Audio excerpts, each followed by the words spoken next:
Yo, yo. Let me turn on the stream.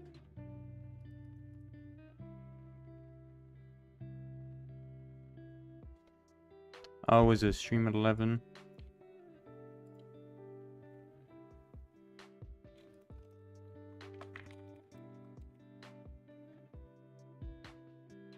Actually, I need my, where is it? Links. Copy the Discord link.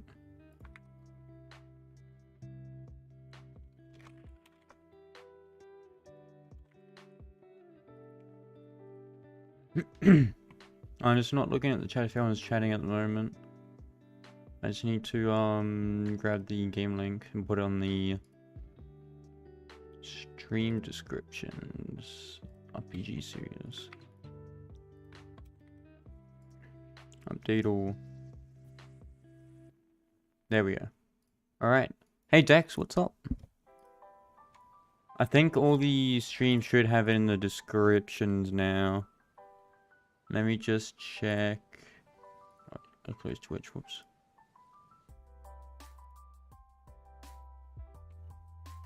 Why is RPG 9 not showing up? So RPG 9 got copyrighted, so the video was taken down. So I'm having to upload it to a Google Drive. Which is annoying, but I'll have a link for that soon. I was gonna upload all the streams to like one Google Drive, but I don't have enough room, so I need to sort out. I could probably use a mix of Mega and OneDrive. Oh, not OneDrive, Google Drive. But I think Google Drive for those two streams would be easier. I left it overnight, but only like 3 or 4 videos couldn't get uploaded.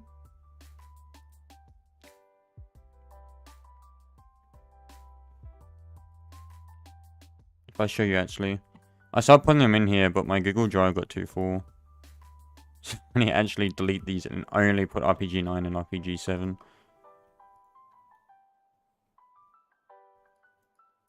I totally forgot that these files were like 5 gigs each.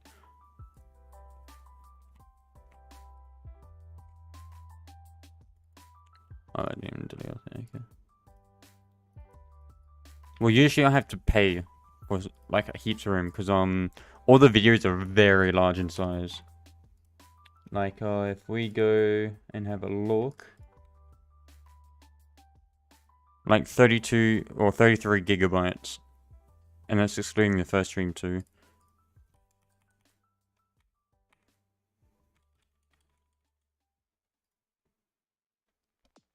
So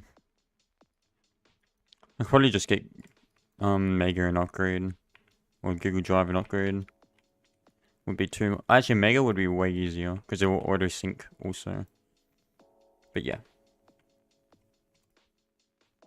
Yeah, yikes. Live stream.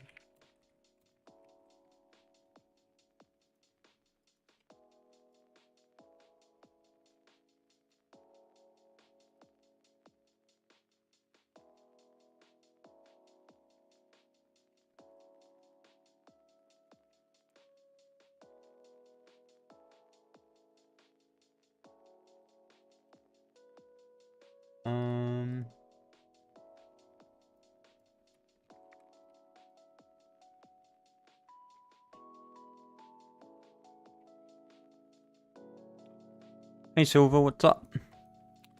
What were we doing again? We were at the AI system. We were doing the traverse path and all that. I remember now.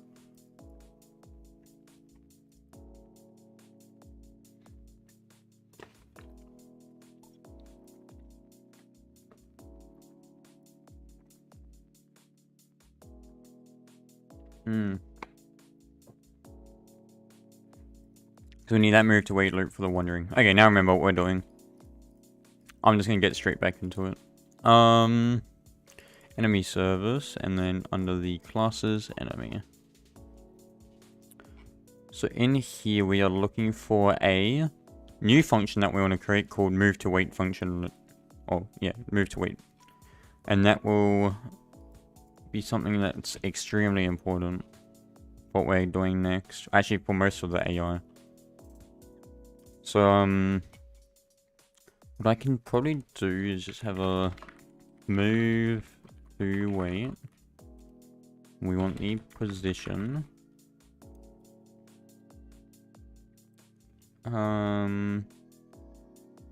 So then we do self move to wait, the random move to.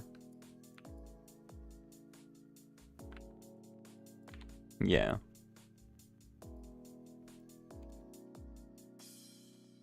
So then we call that one, we do local success. Local success, local finished equals instance.new binary event. Finish.event wait. We're going to do task.delay. Let's do like a timer out of 3. Success equals false. Finished fire. So that's saying after 3 seconds by default, we'll just cancel the move to because it's taking too long. I'll move to wait. Yeah, 3 seconds. Then let's do a another one. Task.spawn. Repeat task.wait 0.05 until position might. Oh, actually, until a few things. So let's do local valid. Or like, I'll just keep it like this. Or should I do a while loop? While task.wait 0.05 do finished fire. So let's do if self is alive. So if not self is alive, success equals false. Break. So let's do if success and task.wait 0.05. So if not self alive, success equals false. If not self is target alive. No. Let's do if self get distance to this position, which is the position, it's smaller than, let's say, 6, then break.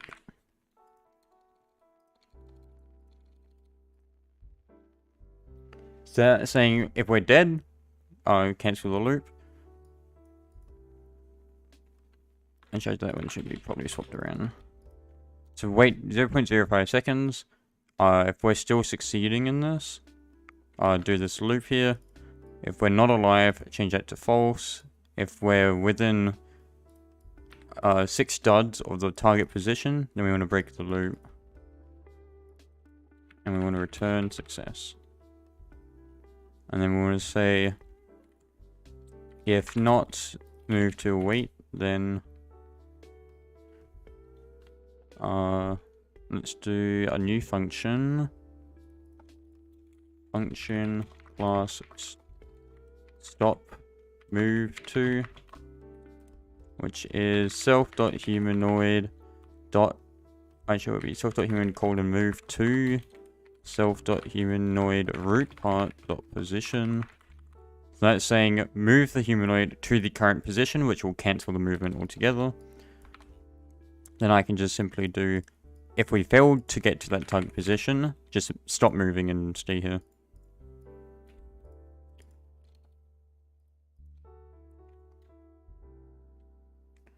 Alright.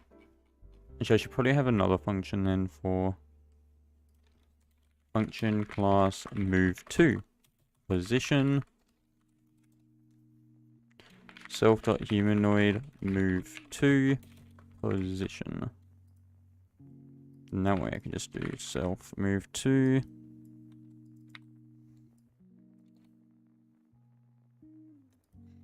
If self is alive, then do that. And there we go. Oh, stop moving. I think that would be a better phrase for that. stop moving. So if we failed to get to that position in time, just stop moving the character.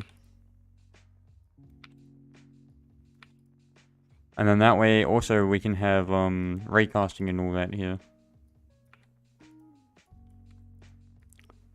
But we won't have to worry about that yet. Alright, now we've done that.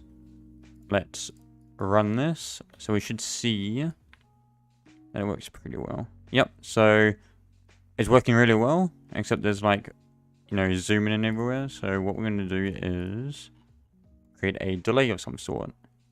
So by, how can we do this? I should say, we're going to do a function class wait, or actually we'll do delay movement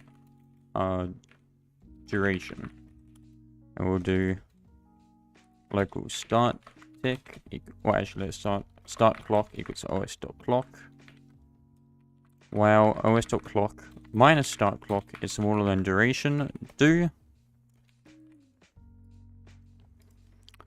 and then yeah, we'll do that. So while it's smaller than the duration, we're just going to keep waiting, but we also want to say if self update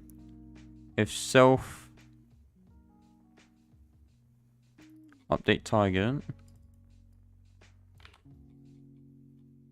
actually we'll do self update target if self dot target model, or if self is target alive,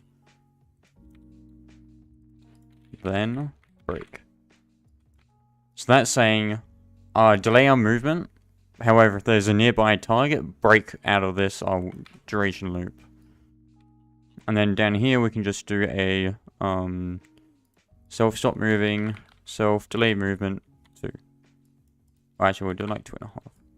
Or math.random from 2 to 3.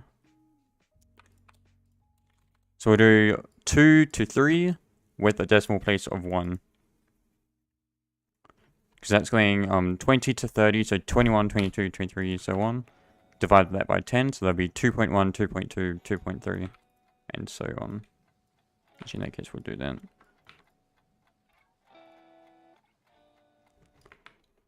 So now we've got that.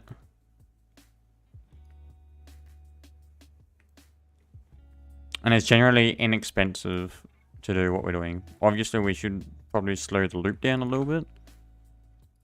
So, just by slowing the loop, you give like breathing room to the system. Especially if there's a lot of these going at once. So, this is one way of doing it. However, this is saying every loop will have its own while loop inside it, which can be a problem. A way we can improve the performance of this is have this be added to a table, and then have one external loop manage the whole table. And that's what we're doing. What do you mean I'm so cute? What the fuck? Bruh.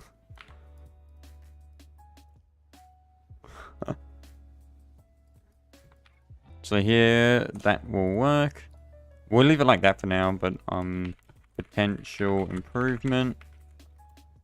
Have one external loop manage all these while loop statements. Actually, I might do that in 2D. Oh my god, Ethan, bro. And then it's the same here. We can have to do have an external loop check this. Okay, calm down, Ethan. Gee.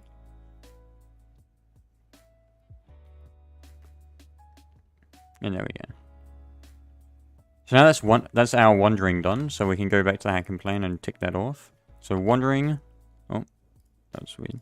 Wandering is now done. And also the move to wait function loop is done.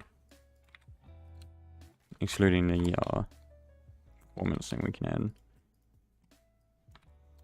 Now we just got path traversing, which is a pathfinding and path index, and then path waypoint index stepping, And then we've got the attacking. Now, obviously, for this, we're going to have, this is an RPG series, Storm. Yeah. So, for this one, for the attacking, certain enemies will have different attacks. So, we need to make our different systems to manage all the attacks for the specific enemies. It is very functional right now, yes. I can play test real quick.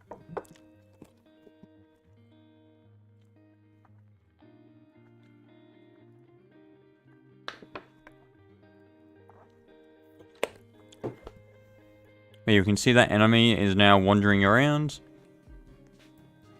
And if I approach him, it's spamming traverse step, so traverse towards the target. And if I get close enough, it says attack target. And if you actually look above my head, there's a waypoint there. So we get our quad tree in the background. Yeah, so it's on Twitch and YouTube at the same time, yeah. For those that didn't see, we do have a drag and drop system. I think it's working. Yep, there we go. So that's there. We can click on that to get rid of it. Or we can... Actually, I think it's only drag and drop. That's all gamepad supported and all that. You can also drag it to your hotbar. There's potions, there's knives, there's axes. And then, yeah, you know, potion.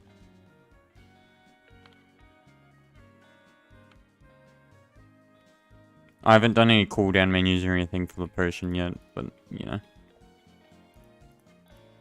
Has told you about the Iceland battles? No, I don't know what's happening with that.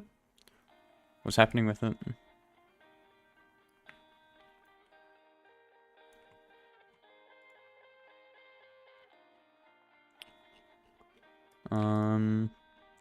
We're going traverse step next. Actually, we need to update path.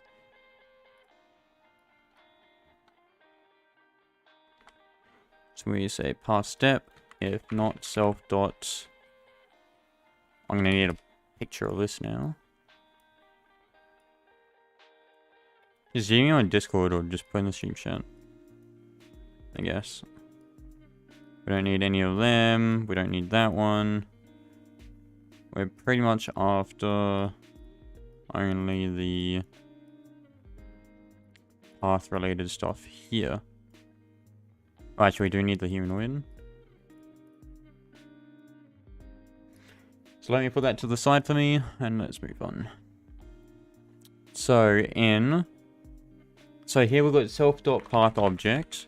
So that's our path object. So when you actually do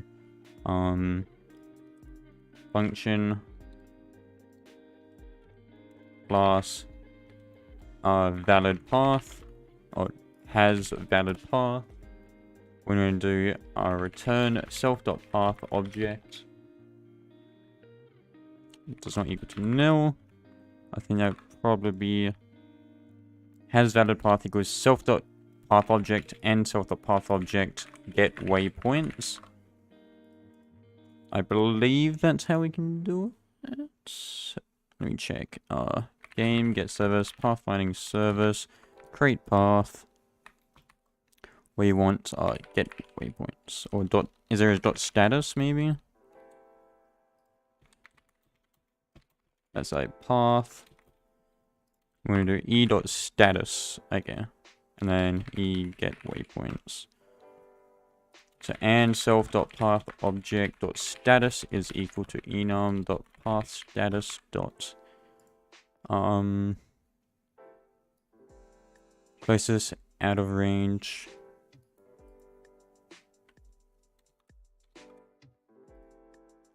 Success. So we won't worry about that one at the moment.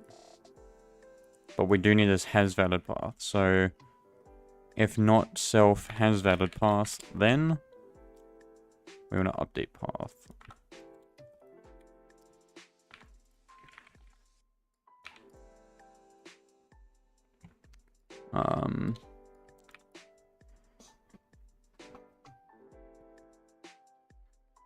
Or how can we do this? Because we need to make sure that...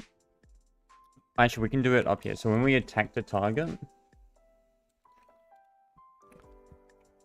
Or is it? Oh, we need to open up the API here.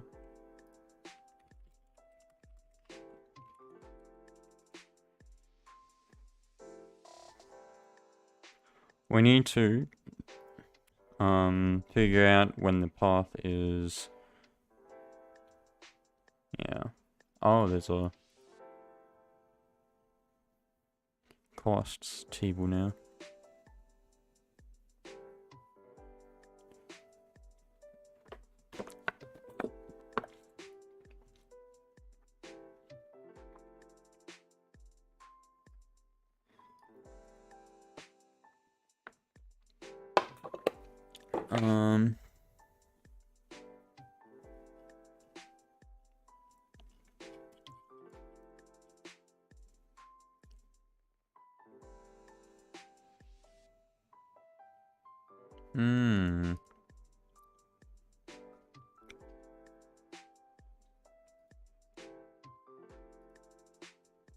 Anyhow, in path, we want to do, how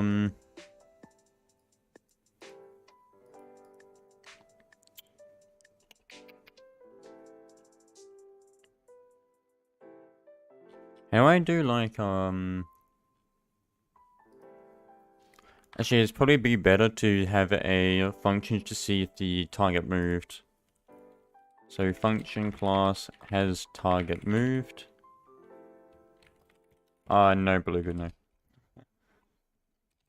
Here we're going to do if self is target alive, then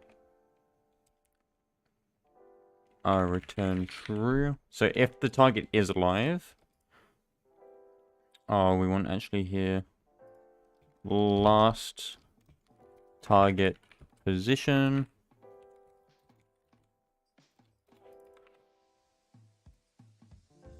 If self.last target position, then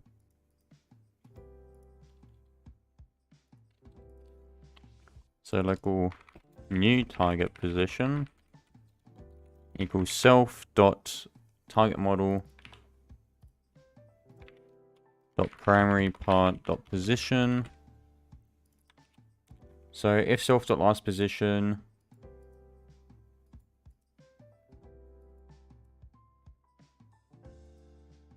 actually we need to do local has moved equals true.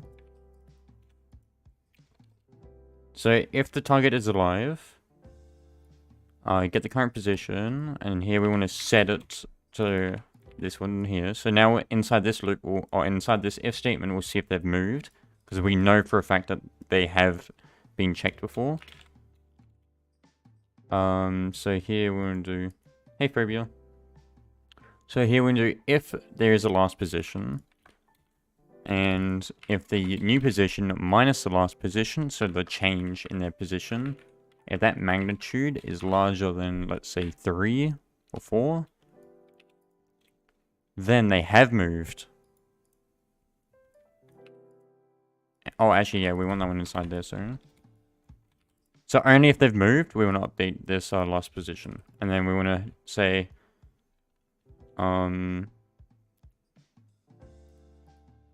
actually, we'll do it that way. Has moved equals false. Maybe like that. So if not... So if that and that... else... Yeah, there we go. So if there is a current position and they haven't moved, then set has moved to false. Otherwise, if they don't have last position or they've moved, set the new position. So self... Oh, also, I need to do... No, that should be right. So here we'll do, if not self has valid path or self has target moved, we want to update the path. If self has valid path, then else one no valid path. And then we can just do self delay movement. So here self stop moving. Self, delay movement, we'll do 3. Yeah, so Phobia, there's a lot of episodes missing because of copyright. Because I wasn't playing copyright-free songs. Or I should say DMCA-free songs. So, I'm going to have to upload them to a Google Drive and then put individual videos for each of them that are missing and say, you gotta go to the Google Drive and get it.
Oh, there we go. My mic's back. I just realized my mic was turned off.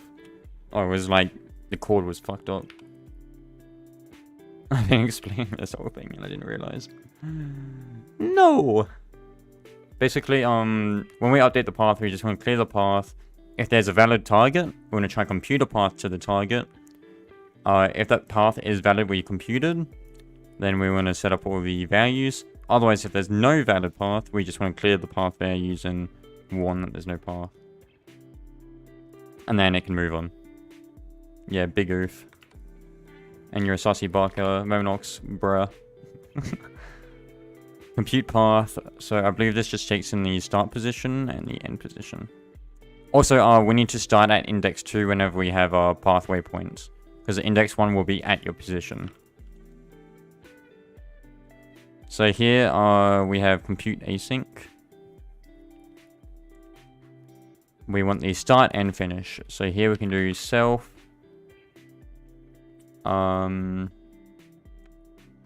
Self, I guess I'll just have to do self.humanoid root part dot position to the self dot target model dot primary part dot position. So we've already checked if the target is alive, so we know that they got a primary part.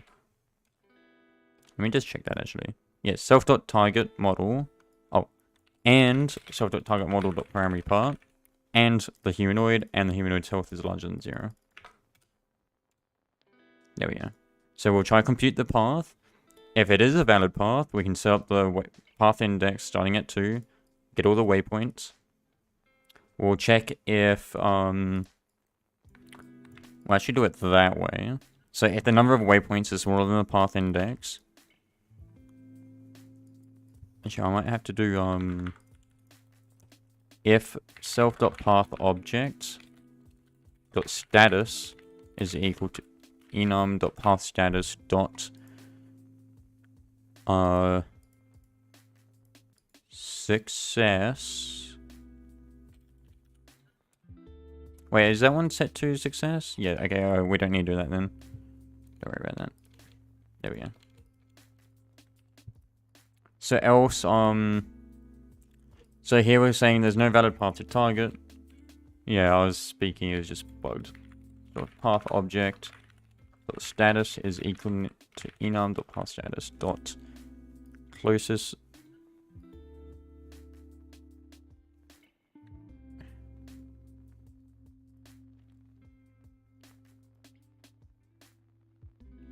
Wait, what? Fail finish, not empty. Fail to compute path. The finish point is not empty. What? How does that work? Is empty or is not empty?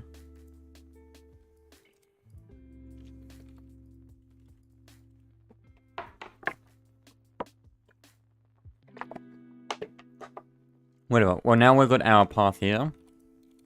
We're going to say inside our path step, if we have, so if is valid path, we want to stop moving, we want to clear path, and so on.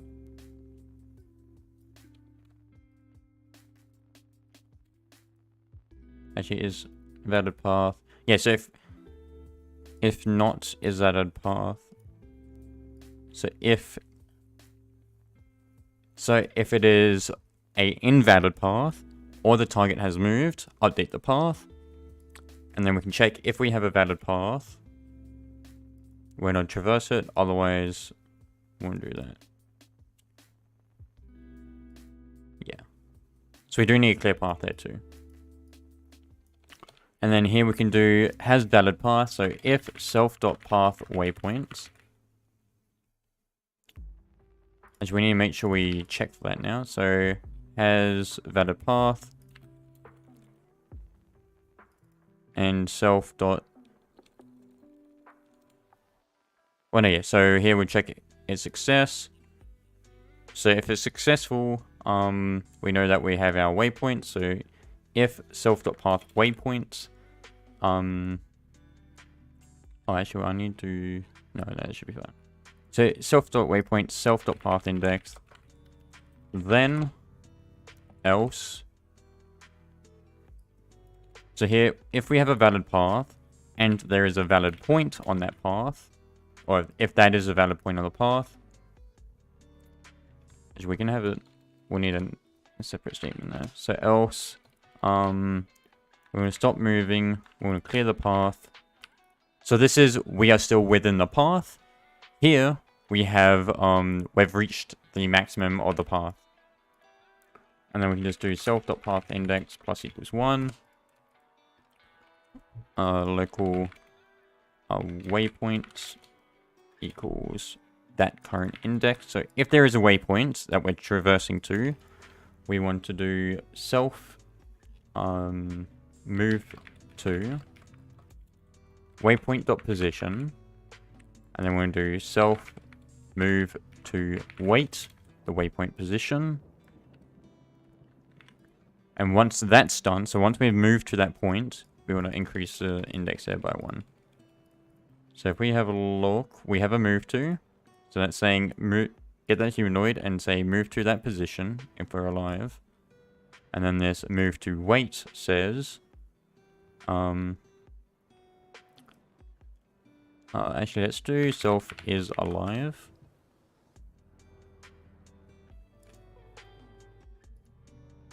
Local fired. So here we're going to say if not fired, then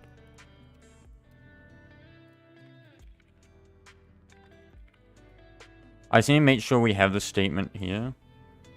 Actually, we don't need it for that one. We only need it for this one here. So this is saying, if we're not successful on the very start, so like, let's say we're not alive. Actually, if not success, then return. Or if not, no, we have that check already though, so we don't really need to do that. So before we call this, we always check if we're alive or not anyways, so there's no point in doing that in there.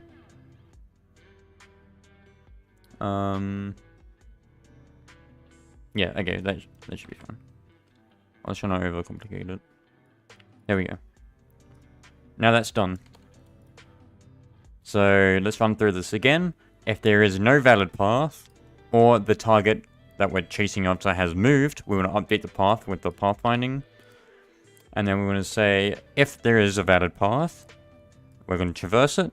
Otherwise, if there's no valid path, we're going to say, no valid path, stop moving, we're going to clear the path, and we're going to delay movement. Unless the target is close to us again. If they're close to us, so this delay movement, we'll check if they're close to us, or if there is a target. And if there is, we can start chasing that one. So here we're going to do, inside the traverse one, we're going to say, is there a current waypoint for the current path waypoint? If there is a waypoint, then we want to move to that waypoint, and then we want to increment the path index. So we can say, okay, increment this by 1, and get ready for the next waypoint on the next loop. Otherwise, if there is no waypoint, we want to stop moving, and we just want to clear the path, so that way it can be regenerated up here on the next path step call. Okay. Now that we've got that, when our path is blocked, we just want to clear the path, and we'll recalculate it. Wonder step, we've got that going. Update target, we've got that. Actually, I might disable that print. That one's really buggy. Really, spammy. This one's our quad tree updater. And there we go. So now if we run that, let me just... everything, Roblox, current, RPG series. Let me save that and publish it. Let's check for errors.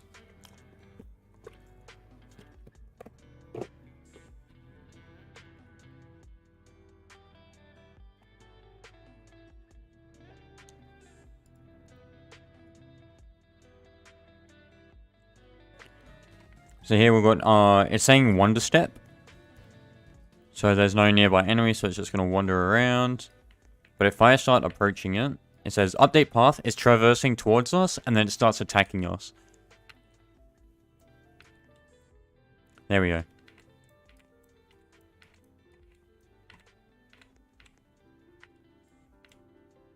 So it's stopping movement really, like, is really jittery when it's stopping the movement. So what I'm going to do, yeah, is jittery, yeah. So what I'm going to do is in our move to wait, we're just going to check if we stop him, so we don't. So in our tracking, we're going to say if not move to, then self stop moving. And then we just want to put that one there. So that's saying if we fail to move to that waypoint position, just stop moving. This one's saying if there's no waypoint, we wouldn't stop moving. So actually, I think in this case, we might just want to increase the distance of this.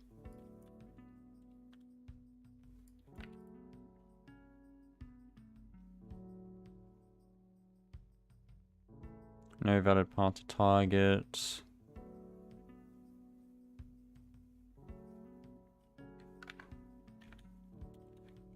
Waypoints are in a 4x4 grid. Oh, they can change, I believe.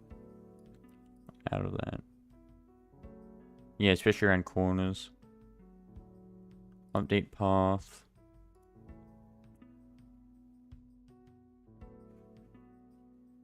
Path step. Self move to.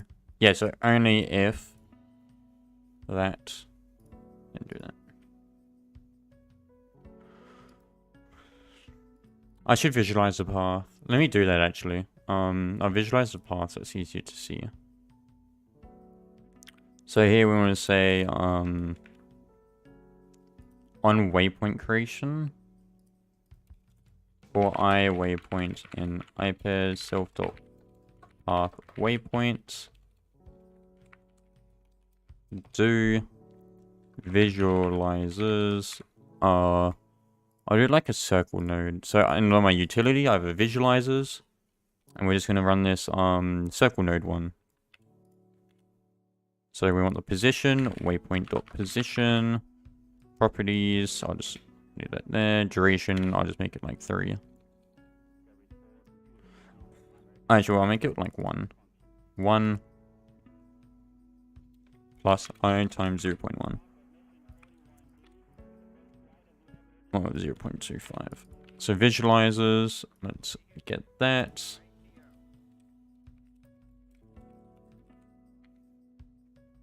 Oh my god, I can't spell that.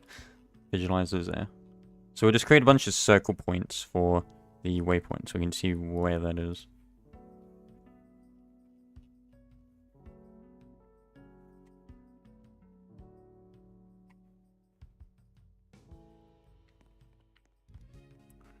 So if we have a look.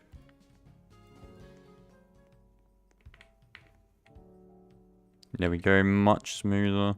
Oh, it's still a little bit jittery.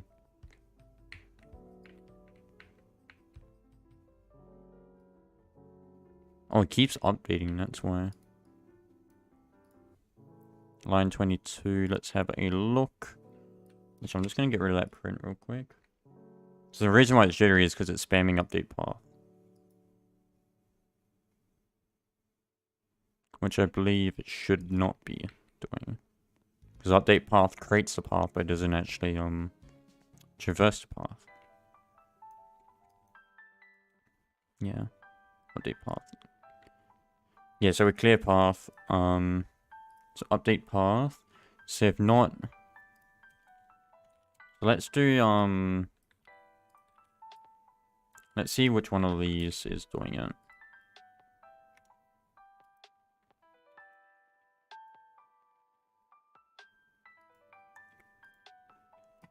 Let's have a look.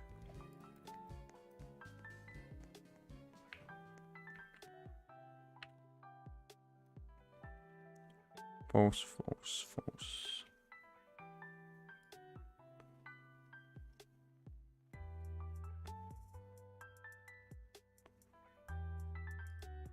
Where else is calling that? Oh, right. We don't need that one there. We just need to call path step because that will automatically check everything for us. Oops, totally forgot about that. There we go. Cool skills yet? No, we haven't gone to the skills part yet. Right now we're doing AI, and then we're going back to, oh, actually, no, we've got a few others first. So we're doing enemies and AI. We're going to do loot system. We're doing interact and chest system.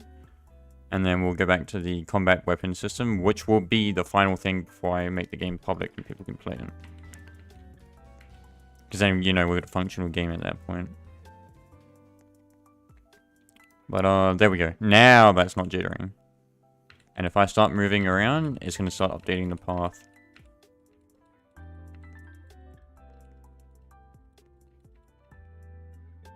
What I'm going to do next, though, is have a raycast mechanic. Where, if we have a look... Actually, let's do, was it a circle node? Sphere, handle, adornment. I want the radius to be a little bit bigger.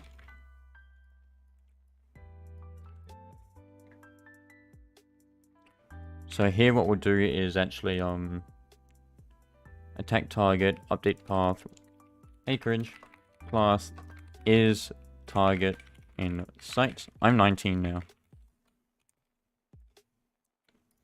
We're going to do local raycast results. So actually we want to do if self, was it target alive? Is target alive? So if the target is alive, so here, down here we return false. So if the target is alive, then we're going to do workspace raycast self.target model dot primary part dot position. So actually we want local direction equals actually local target position. So target position equals that one. Direction is I believe you added positions. Is that what it was? Self dot humanoid root part dot position dot unit. And then we do from the current position direction raycast params. We'll create that in a minute. If raycast result dot instance, if raycast result and raycast result dot instance is descendant of self dot target model, then return true. So actually we can transform that into simpler statement like that. Let me just make sure this is right. So let's say I'm in the middle. Target's over here. That's, yeah, okay. And then let's say I'm over here. This guy's over here. I do that one plus that one up there. And then dot unit. Yeah, okay.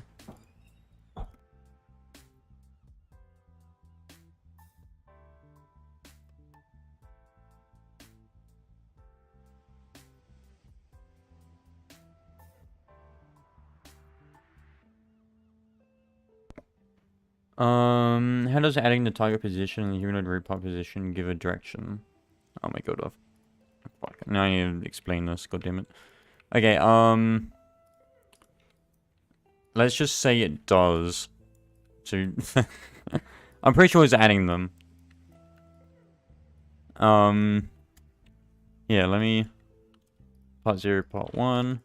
So let's do a instance.new part in workspace dot position equals part 0 workspace dot part 0 dot position plus workspace dot part 1 dot position. So if I do that and we have a look where that part is, you'll see it's in a really strange spot. And that is saying, wait, is it plus or is it minus? I totally forgot.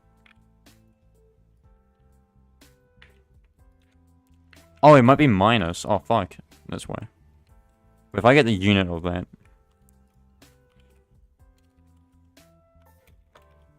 it's like if I do that, workspace.part0.position plus, or is it plus? Okay, yeah, it's plus. So that's saying get the total of this, change it. No, it's plus. That's part 0, that's part 1. Yeah. No, it's plus. Look. Bruh. Wait, is it?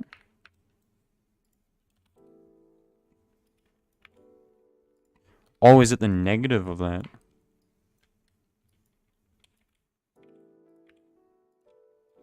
Oh, okay, yeah.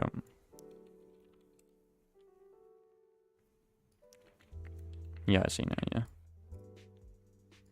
Oh my god. So you get the difference in the positions, which is a delta movement, and then... Yeah, I guess it was just because it was going the other way. Yeah. You know, it's magic. You just try this command line here, and you can play around with it, and you'll see that it does do it.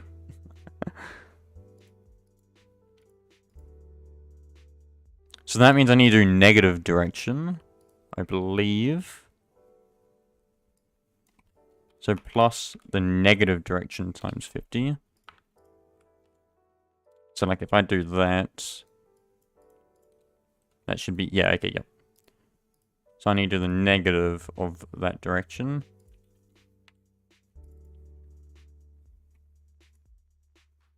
Because it's going to be adding it, so when you measure it's actually subtracting it. Or it's adding a negative number, which will subtract from the position. So it'll be doing that, essentially.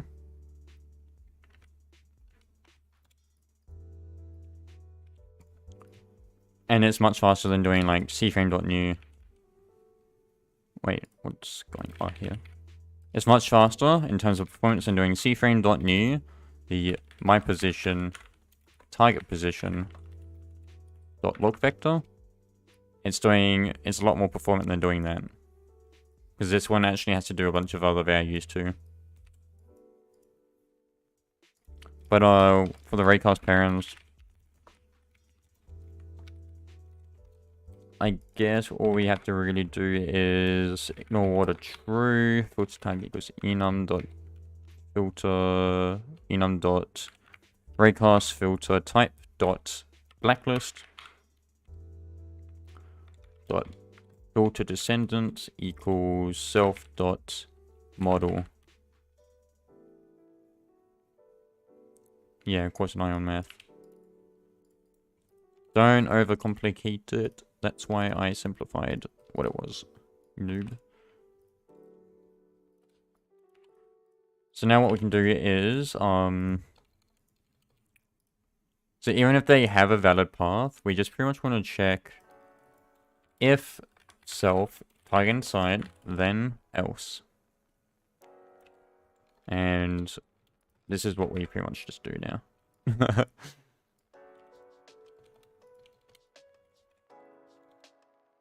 So now, we're just saying if we can see the target, we're just going to move straight to that target.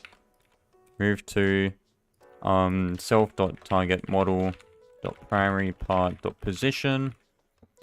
We'll just move to it, and once we're close enough, it will automatically start attacking it. Or attacking them, so. Actually, we can do a while loop here. While task.wait do... While task.wait and self is target in sight.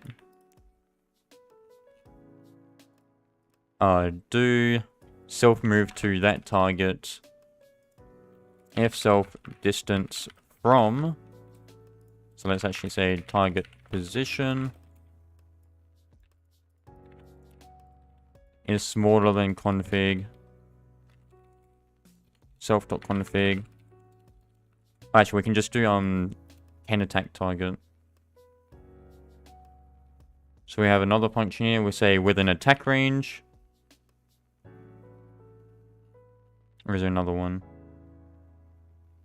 We should probably have another one. Oh well. we're gonna say if within attack range,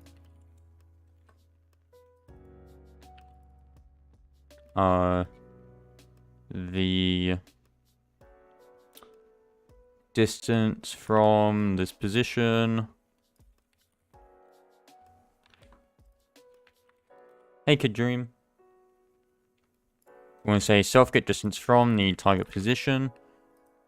So we're going to move towards them. If we're within attack distance, we're just going to break. And then that way, the next update, it will start attacking them.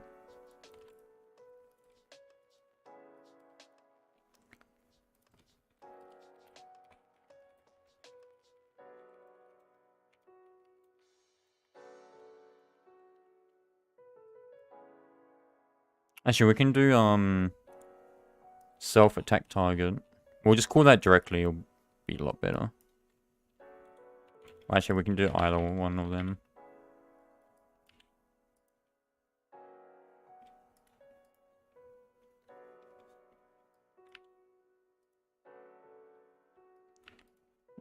Is target in sight? Oh, actually, we didn't even do direction times self dot config dot. So if we have a look at the config for enemies, we have a max tracking distance. So we'll put that in there.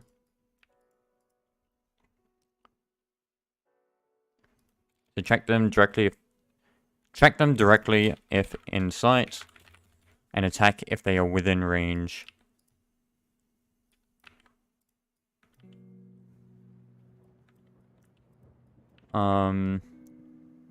Maybe we'll do...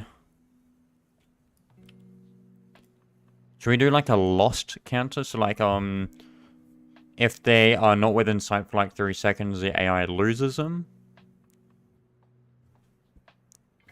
No, I'll leave that one out. We won't need that.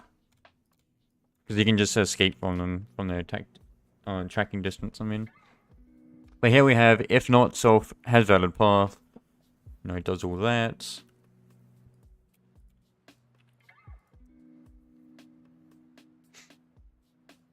Then we've got path blocked. We've got wonder step. Alright, that should fix it up. Let's save and publish.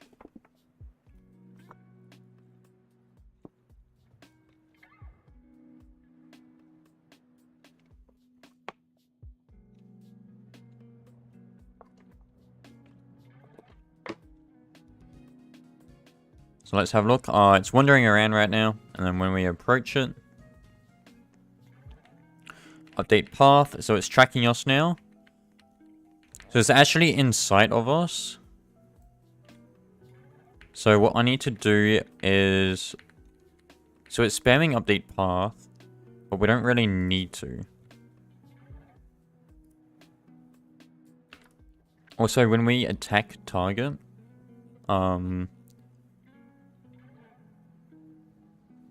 yeah, so when we update path... Actually, we'll just print that one for the moment.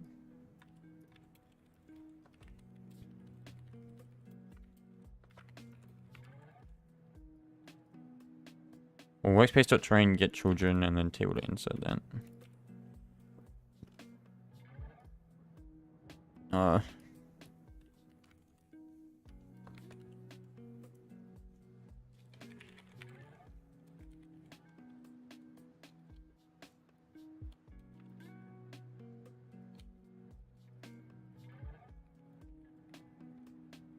Hey, Among BG.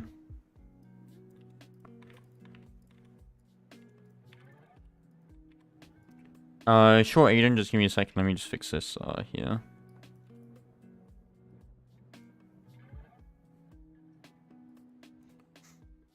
So... When they're in sight, you know, just check if we can attack them. Otherwise, do all the path update crap. That should hopefully fix that issue. And also, before we do that, let's do while self. Actually, we need to come back down to over here. While within attack range. I'll just copy that whole thing there. So while self within attack range, the target do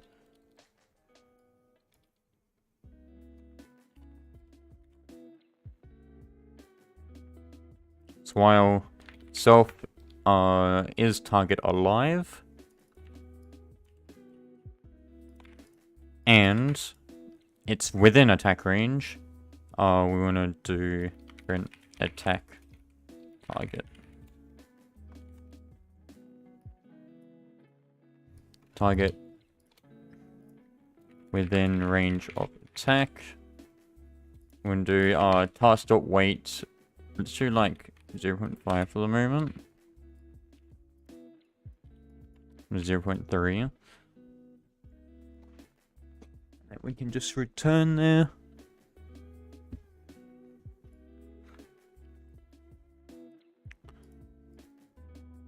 Actually, no, we don't need to really do that. We can have like local last or last attack clock equals os.clock. If os.clock minus the last attack clock is larger than, let's say, just like 1.5 or 2. So that's the normal attacking interval. So min attack interval. Let's make that like 2. So we can do self.config.min attack interval. And then it will pick attack target, pick random attack out of arsenal. Like that.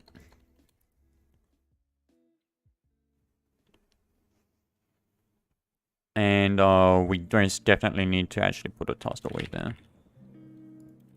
Even if that adds a slight bit of delay, it's going to stop the loop from crashing, which is important.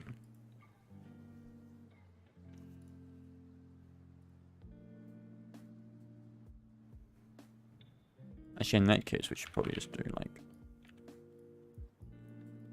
0.1 there.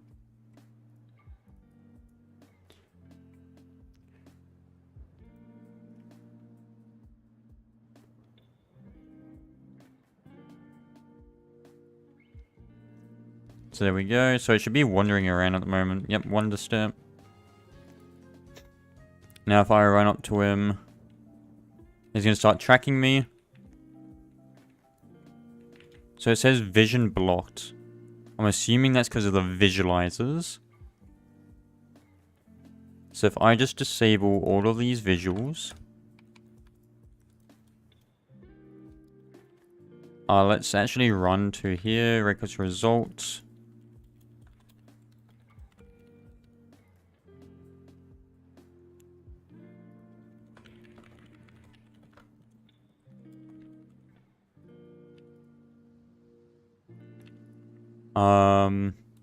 Let me create a beam. So visualizers. I think I might need the positive direction for this one, but we'll see in a second. We're gonna do a beam. So start position is the humanoid root part position. End position is the direction times that plus our position. For my position equals, let me just put that as a variable. My position plus the direction times the distance. Duration will be 1, and we'll have no properties table. Also, let me move that spawn point, or spawn points, over here.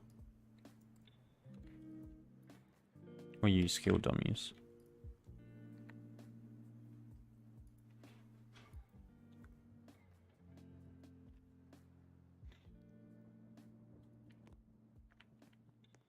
So that enemy is wandering around. So if I move within range... Oh, actually, yeah, so it was going the wrong way. So I do need to flip that. So instead of negative, we'll just keep it positive.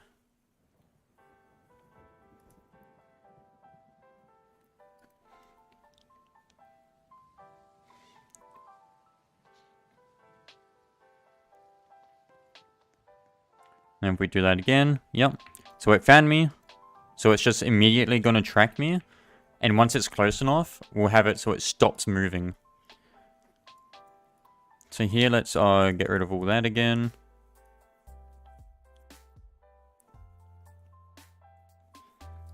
My position. Target position. So target position is only used once. We don't actually need that variable again.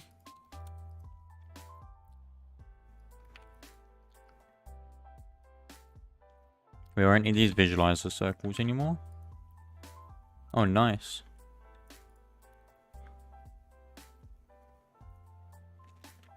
So now we can, it says, if we have a look here, it can actually, I believe it says, can see target. Yeah, so it can see the target.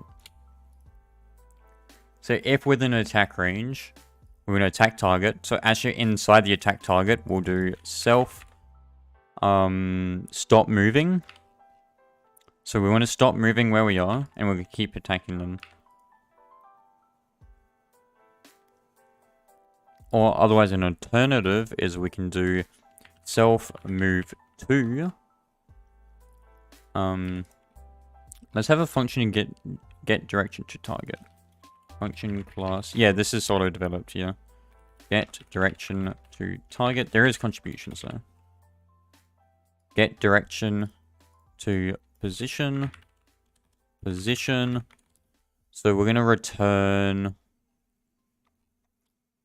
We want to return this basically here. So this one here. So let's get. Yeah, so I'm just gonna bring that up here. So let me put that one inside this statement here because we'll need that. Return position, blah.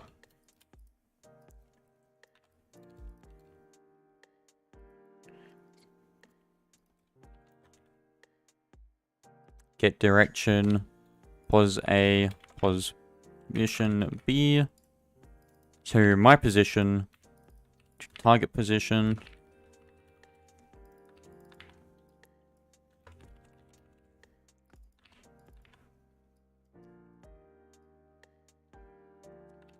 So get self, get direction.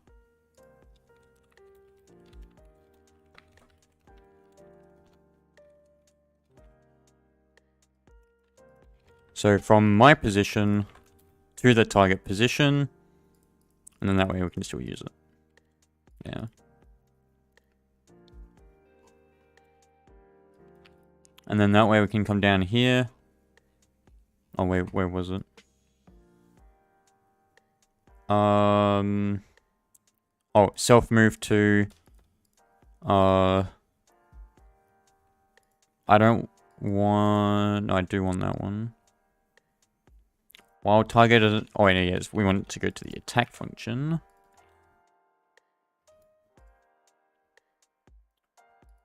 So inside the attack function, we want to do self move to, self get direction, self dot humanoid root part dot position to the target position. And then we want to say, like, all my position is that. Do that. And then we just want to do that inside a do statement. Actually, I want it flipped the other way. So we're going to say the target position. So whatever we're aiming for, going out towards us. So let's say we're over here. We're going to go like 4 studs out towards us. So that's going to be at this, oh god, what is that color? At this green box position. So as this one moves around, this one's going to move there. So always, oh, okay. The anchor point's supposed to be on that, but yeah, so like if we say that's over there, it'll be 4 studs out from the enemy towards that block. And that's what we want to go for. That's also a scale dummy. So target position there. I want to self move to that target position plus the direction towards us times by, not word, times by, let's say 4 stods.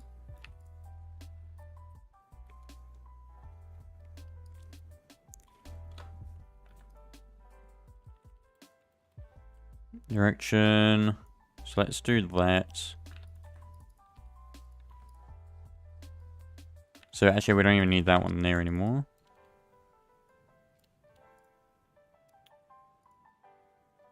Direction.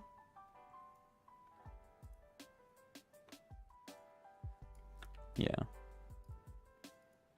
There we go. So instead of stop moving, we're gonna move there.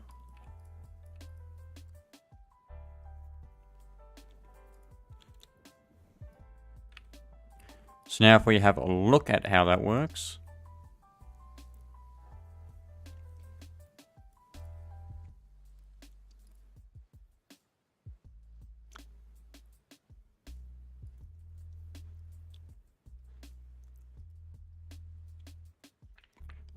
So if I approach this dummy, it's going to move 4 studs in front of us, which it didn't.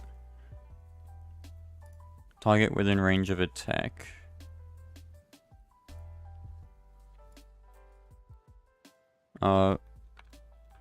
Print. Start attack loop. Wait, is it that?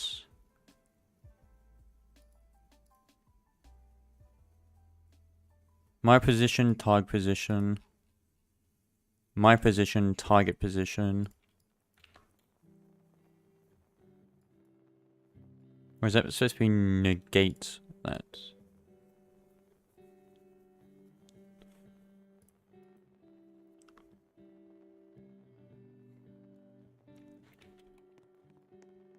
And he's trying to go to the other side of me. Yeah, there we go.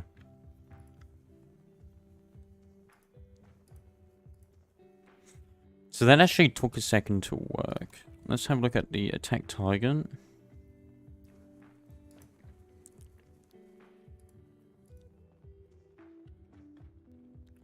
Stop moving, attack target.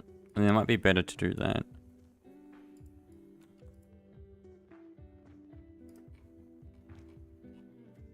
Actually, we can have that call at the start of here.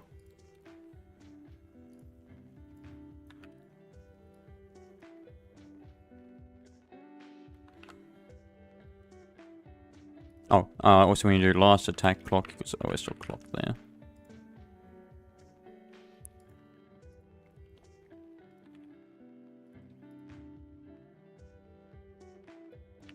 And then also we want to make it so we face position.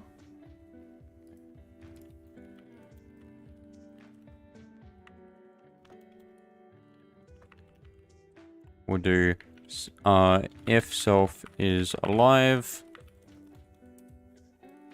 self dot model set primary part cframe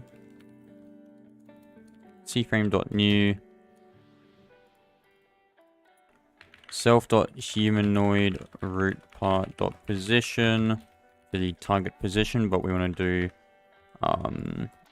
like my position. So we need my position because we need the Y value. So my position facing towards the target positions X and Z. But we want to stay on our Y level. So pretty much our character will rotate towards wherever they are, but our Y position will not change.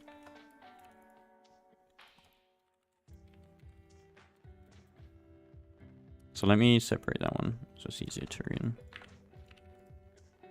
So cframe.new, my position facing towards that position. Obviously there's another way you can do it using angles, but I don't want to do that. So here we've got face position, so let's go back to our attack target. And we want to do our self stop moving and then self face position, the target position.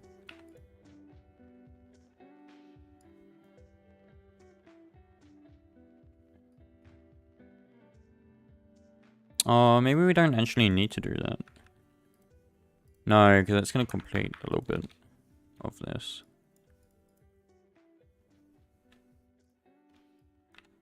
Yeah, that's going to overcomplicate it. Let's just keep that section out for a second. Because then we need to move to weight in here. Which is not what we want.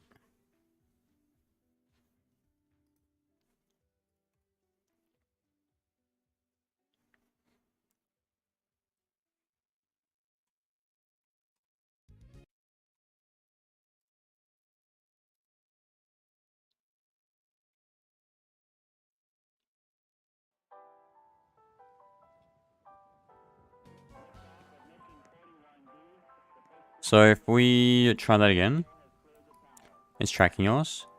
Okay, there we go. Yeah, that's much better. And then like if we move over here.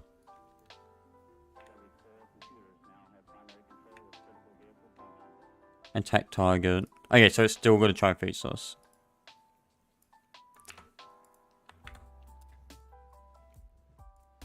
So we need to make sure it keeps facing us. I'm going to run that on task.wait instead too.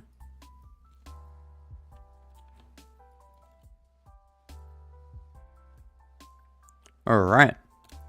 Now we've got that. We can actually safely remove all of these other prints now. So everything else does work.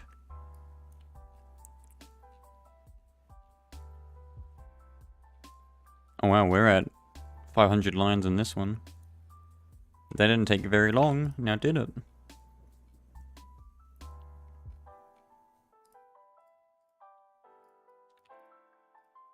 Alright, now that we've done that, let's publish.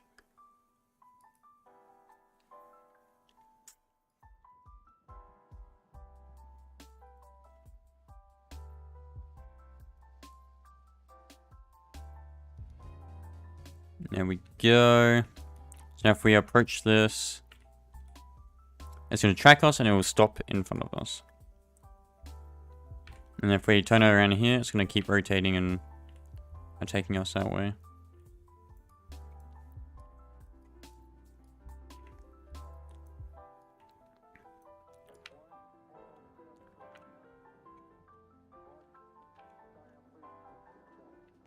It's actually a little bit slow with that. Index Boolean with Boolean, 317.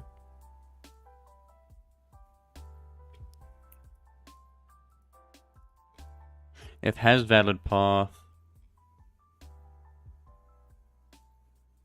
Oh, yep.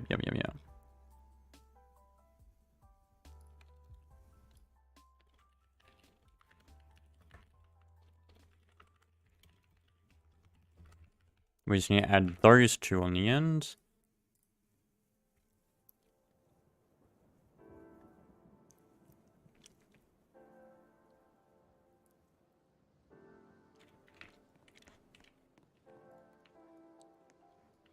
No path to target.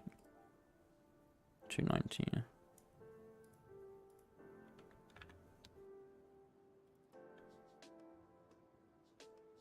Why is that doing that?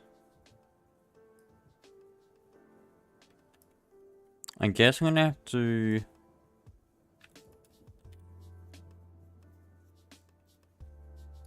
do that in there instead. Just do that, I guess.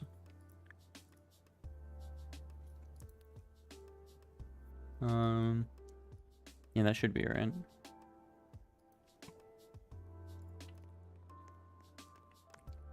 So now it's going to keep tracking me. It'll stop there.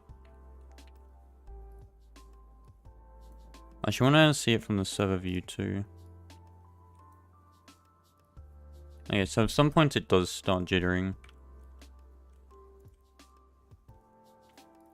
But that is still pretty much all of that there. So that is in testing now. Actually, we need to move that to there. Oh wait, we don't even have spawning yet. We need spawning.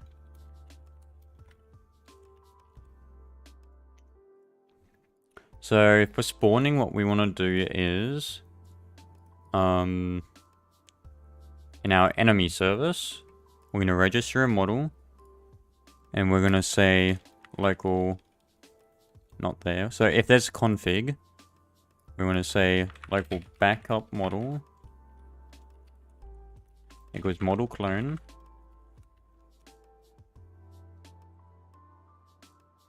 Oh, I haven't done the ownership part yet, no. Oh, that's right. Roblox does that automatic crap again. Oh, that's so annoying. I have to go back and edit that. Script. And we're going to do class dot humanoid dot died connect function G0. Well, it's mainly in studio that happens, not really in game, I'm pretty sure. Well, no, it does happen in game because that's why the dummies fell over. Hey, Barrack. Breach. Return now. So, if class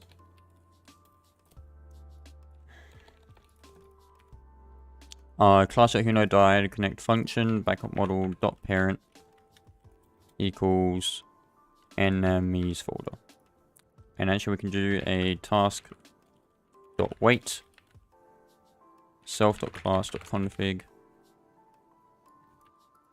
or local death duration equals self dot class dot config dot respawn time. Because after this, the actual class gets destroyed, so we can't actually check that. It's breach.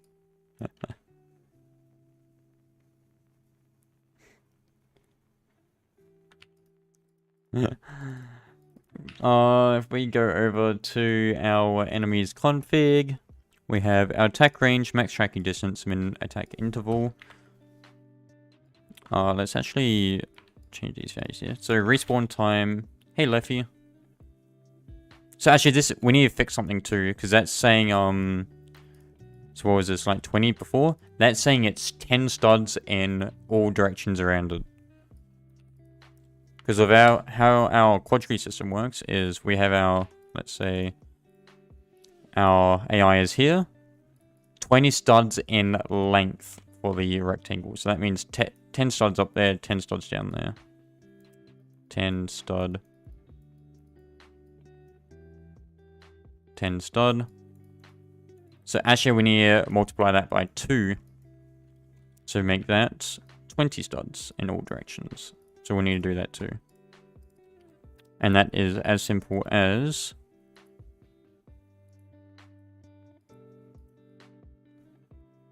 so that raycast is fine, but it's this one here which we need to multiply by 2.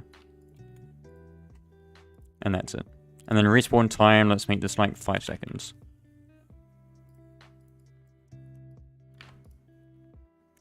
Did I say hi to you, Leffy? I can't record it after that. Whatever. Yeah, so the model gets destroyed by itself, if I'm correct.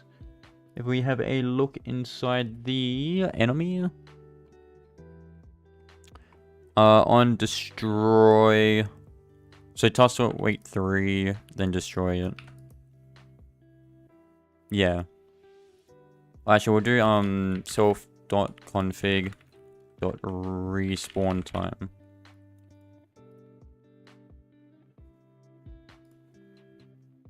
Oh no, that had to be custom animation. Print death animation.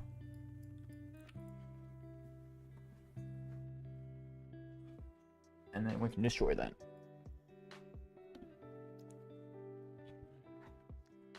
Alright. Let's see.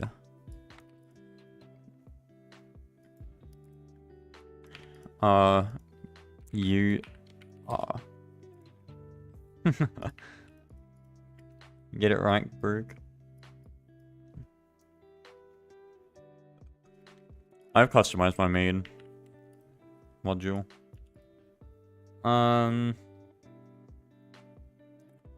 Enemy check model, blah blah blah. Okay, I think that should be good now. So now if we actually play it. Now there's obviously some kinks in this. So what one thing we might have to check is actually check if the AI is alive when it's attacking someone. So if I rock up here, it's going to say attack. But let's say this enemy dies. 0. Does it keep on attacking? It does. And then it calls a nil value. So what we need to do is self is alive. And that fixes the whole problem. Easy. And then we can actually come down here. So the update. If object destroyed or object is alive.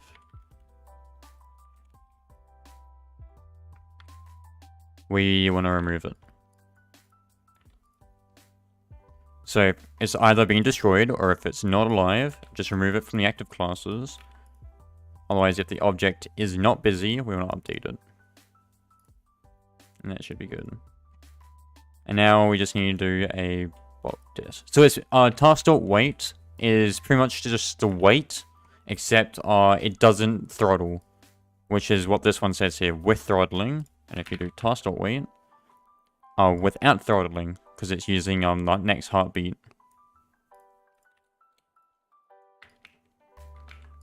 And it's using like task.spawn to spawn a pseudo thread for it. And now we just need to do a bulk test. So let's do this many for the moment.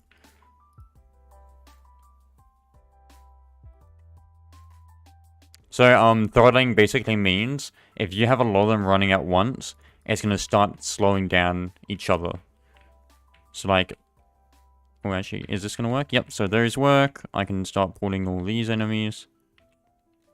So obviously it's still a bit finicky. We're going to have to fix that. And you can see that they're wandering back now. It's actually really hard to keep them tracking.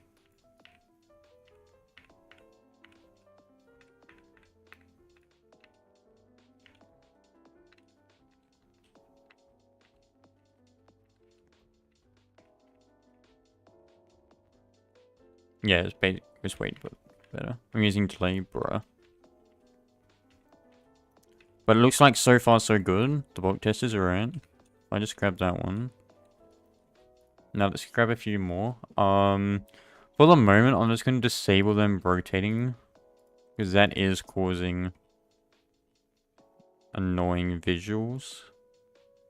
So under the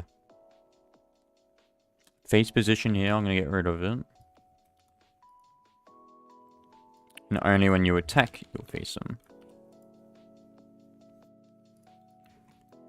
And now, let me grab all of these again. I'm going to put them really close here.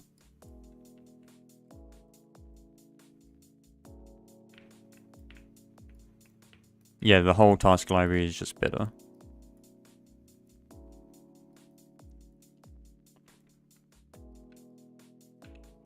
And let's just get a few more. So how many enemies can we support at once? Oh, I don't want to align them. So let's try that many. Because then once we start doing these bulk tests, I can show you how using different loops can improve performance quite a bit. So remember that each one of these, for it move to wait, it's creating a while loop for each and every one of them.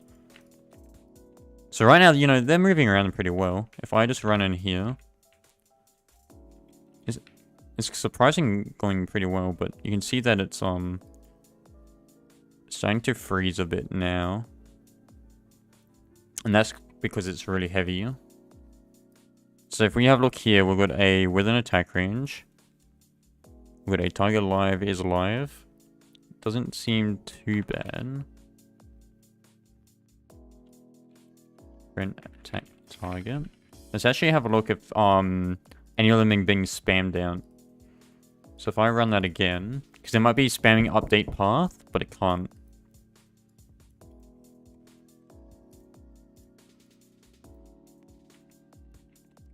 So if I just jump in the middle here, we'll get a bunch of attack targets being called.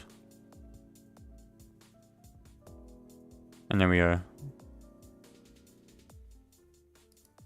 So that's going pretty well, actually, now I think about it.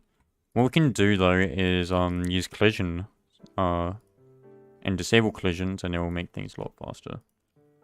So local physics service, yeah, it is dropping quite a bit. Physics service. That's because of the amount of while loops that are going on at the speed at which they're going. So here what we can do is, in our init, we're going to, physics service, we're going to set part collision group. So we actually need to make a separate utility here, I believe. Do I have it? No, I don't. What I'm going to do is function module set physics group for the model. I'm going to do for I base part in ipairs model get descendants. Do if base part is a base part, then physics service set part collision group, the base part collision. Well, actually, let's do group name. And then we can put physics surface in here.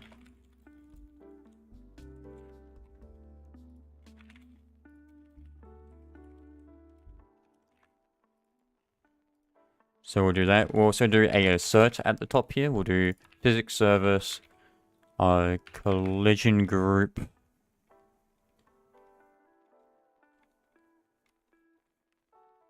Returns the name of collision group with corresponding ID. We'll do the group name. So that if that does not return a number, we'll say invalid collision group. Or non-existent collision group.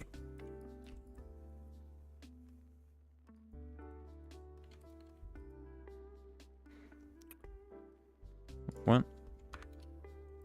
We're just checking if it's a thing there.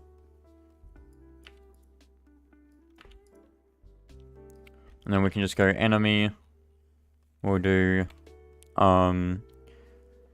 replicated modules dot utility. Oh no, replicated modules models set physics collision group self dot model. We want enemy collision group.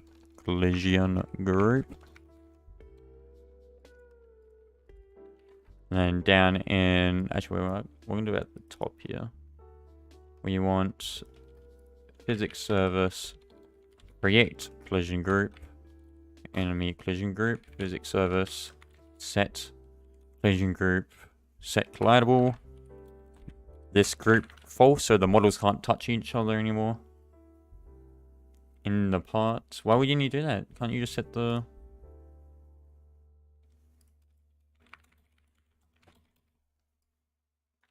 I thought if you set part collision group, it will get the ID automatically.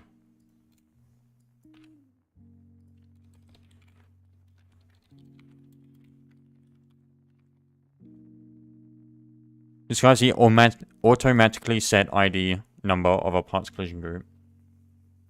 What do you mean buggy, bro? Well, we'll see if that does it then.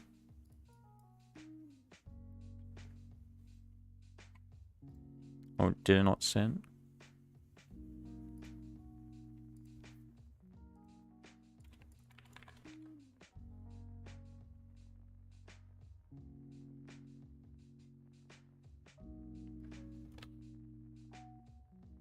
Oh. Why is that one not creating it?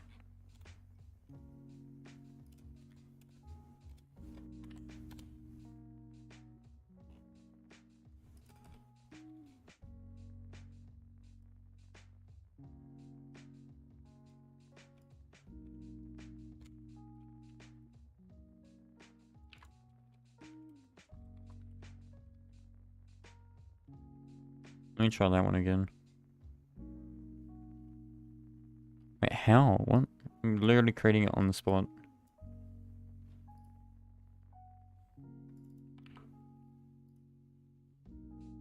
Oh, pff, isn't... That's why.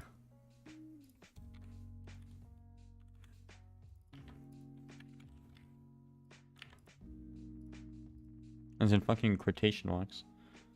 There we go. So now they can actually walk through each other, which is nice on the physics engine. Now we can... Yeah, see, all of them are set. I don't know what you're on about.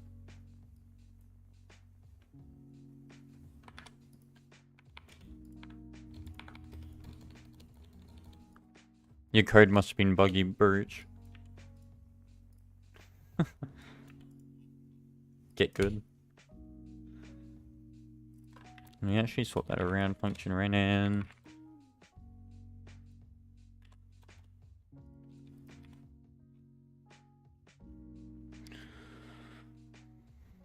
Yep, that works.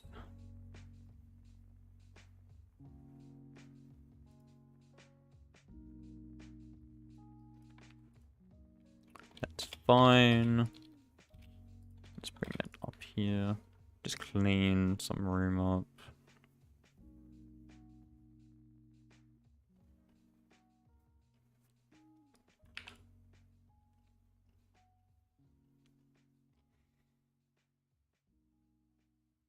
Self has target moved, so that's fine.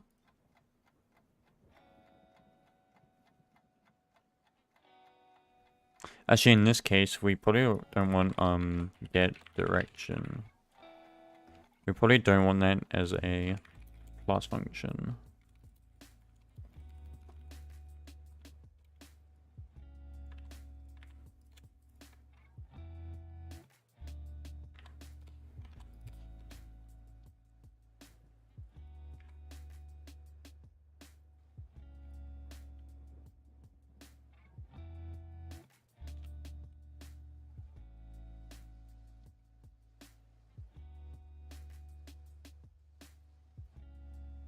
There we go. And we can move that to the top. That isn't class specific.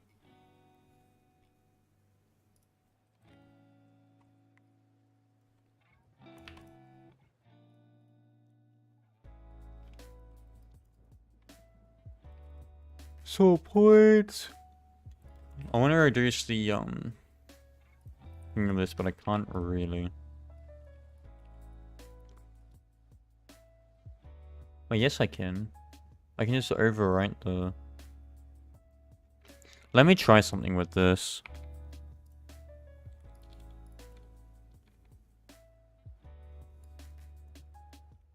I'm gonna keep all the old stuff there.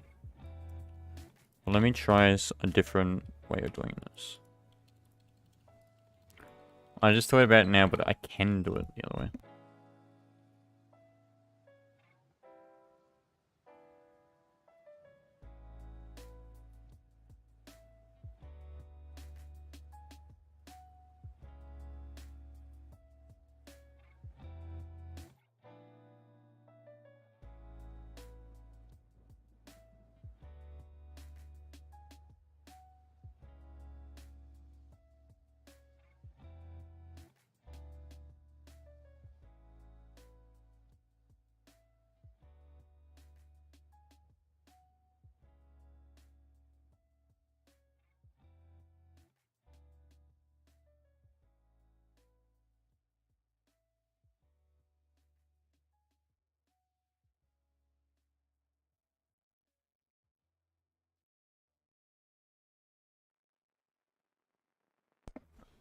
Back to what I was saying. Basically, query that. We want to table.sort it off the bat. And we want to say, if not point A dot distance, then, if not point B dot distance, then, see a breach. We can just set them there. Point A dot distance equals point A dot humanoid rate part the position minus the position. And then point B. And then we just return the player points 1. Actually, local closest point equals player points 1. And then pretty much the same thing as this, except it would be player points. Hey Momo.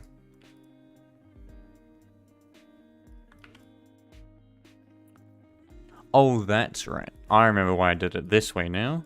That's because we're gonna actually, because we're editing the distance in every single AI, or like we're setting the distance here in every single AI. They can start overriding each other. Oh, thanks, Storm. Hey, Lightning Fan. So basically, I just need to deep copy that. Do I have a deep copy function? No, I don't. Let me get a table deep copy function from my other code. So we need copy the table. That's what we're aiming for here now. So that way we can just edit that and not have to worry about anything. So here we have deep copy. If it's a table. And then we can do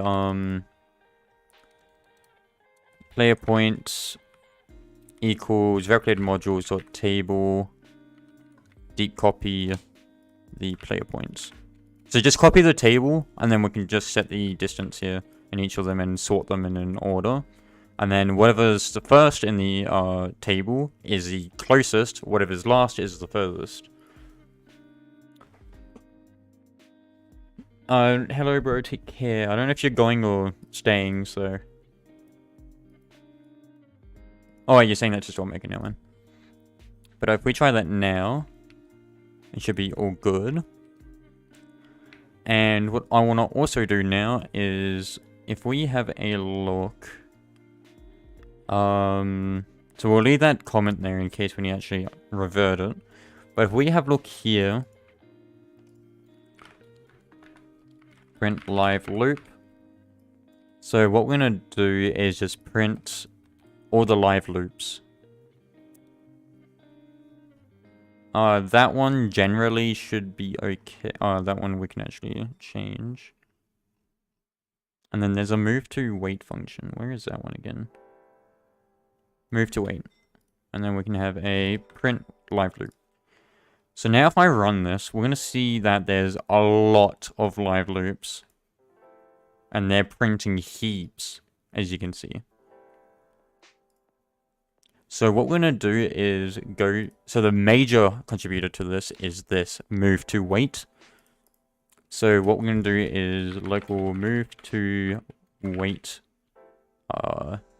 results equals table do run service.heartbeat connect function for I table in IPairs move to wait results do finished. So here we need to actually change it. So I'm gonna hide that function class move to wait position. Success is self live. If not success, then return false. Actually, we don't even need to do that anymore because we need to do local data return data.success.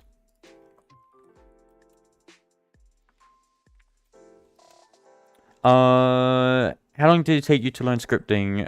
Varied. Because I did take a total of like a year break, so...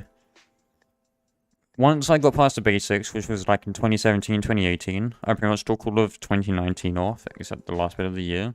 And then since then, I've only taken like maybe a month total break. And I've just been scripting since then. How to code, it's a long process. It varies for each person too. Just start with like the basics of any programming language. You got variables, loops, functions, or methods in some cases, subroutines in others. I would have a look at the API, which is what I'm using here. So it's developer.roblox.com.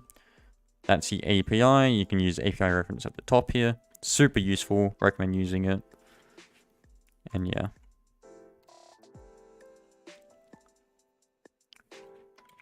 Finished equals false. It's the same thing here. We just want to do start clock. os.clock.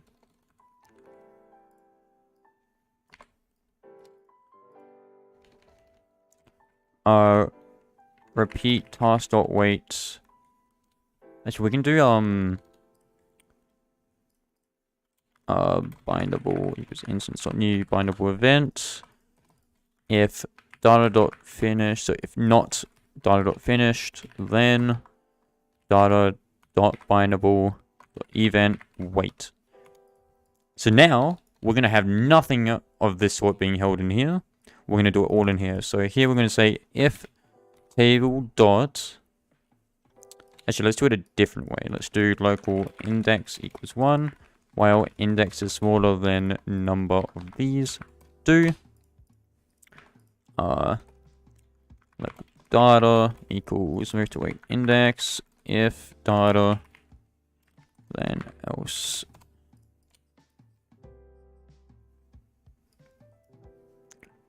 So if data dot, so if not data dot finished,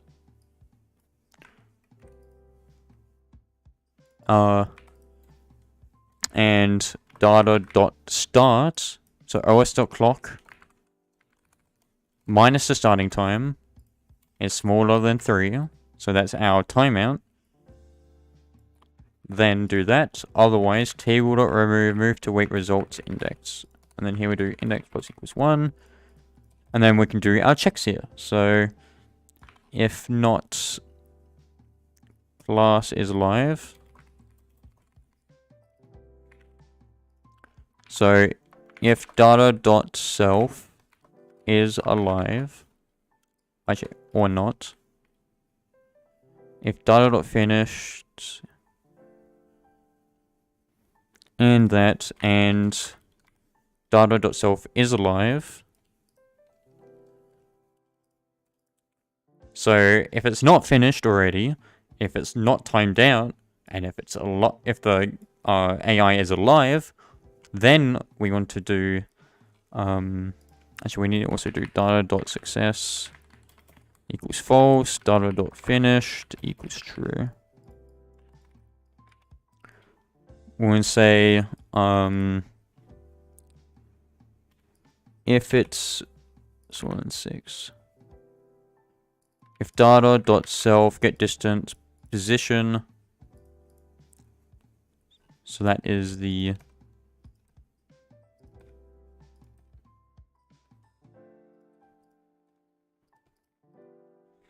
so we have booleans, we've got a bindable event, we've got a number. There's quite a few things in here. And also we need the position equals position, because that's what we desperately need here.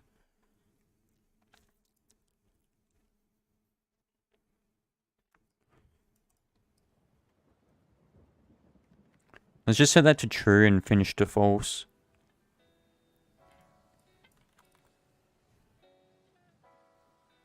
So, oh, and table.insert move to wait results data. So we're going to create a data table. We're going to add it to the move to wait results, and then we're going to wait till we're finished. And then we're going to return the success. So here we're doing get the current data. If the data is not finished, if it hasn't timed out, and it's still alive, the AI is still alive, we go inside here. If data, so if the distance is smaller than 6, so if it's within distance, we want to do data.success equals true. Data dot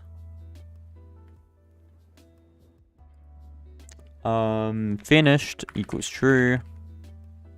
So let's just do if data.finished, then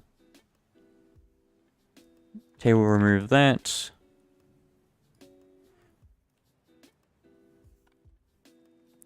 If that is larger than 3 or not is alive, then data.finished equals true, data.success equals false. That way we can just do that there, index plus equals 1.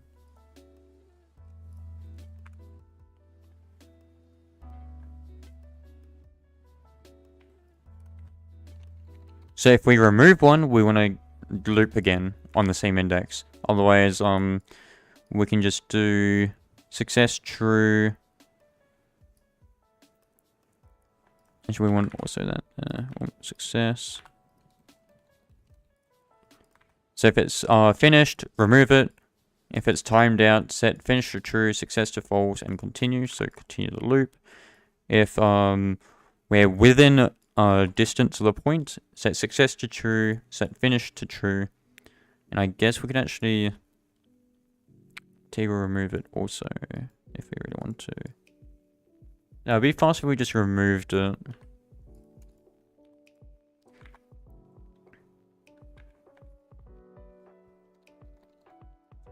If data.finished, then data.bindable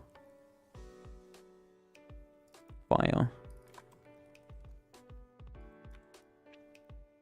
Yeah, I think it'd be better if we do it that way.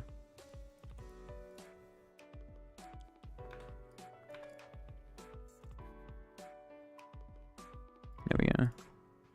Alright, so that means they should be moving too much quicker. Actually, let's print the number of starting ones again.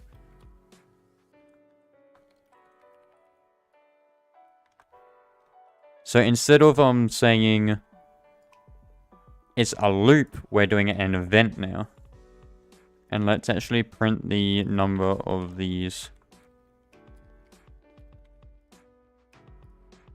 So if we run that, we've got start. So we're starting 96.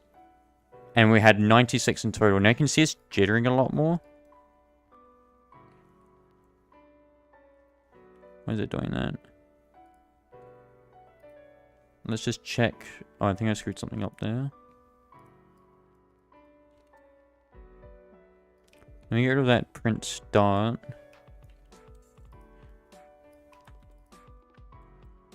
Self.success is true.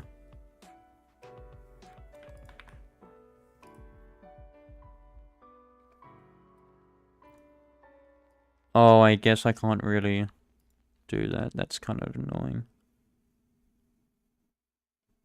Can I not continue that? What?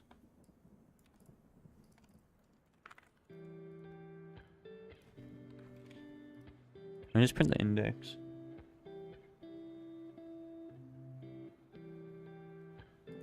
So it's removing all of them. Okay. So print finished. Print timeout / not alive. Print within distance. Let's figure out what's happening here. Timeout not alive.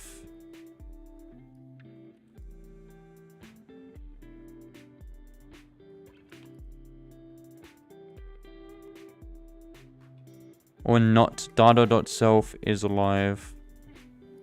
Oh. Self. There we go.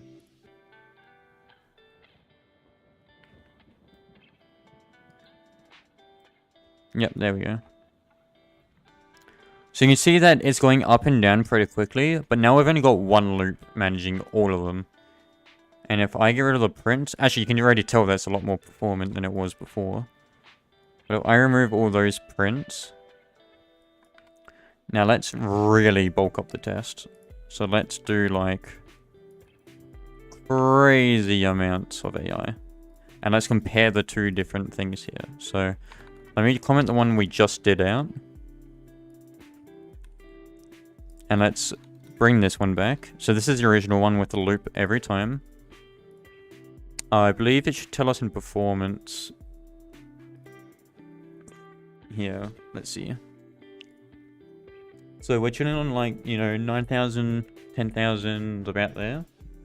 You can see that it's quite high the time there. They're still smooth, that's because my computer's handling it like a beast. But you can see like 15, 17, 18. There's quite a bit. So let me take a snippet of this. Now let's convert it to the other one.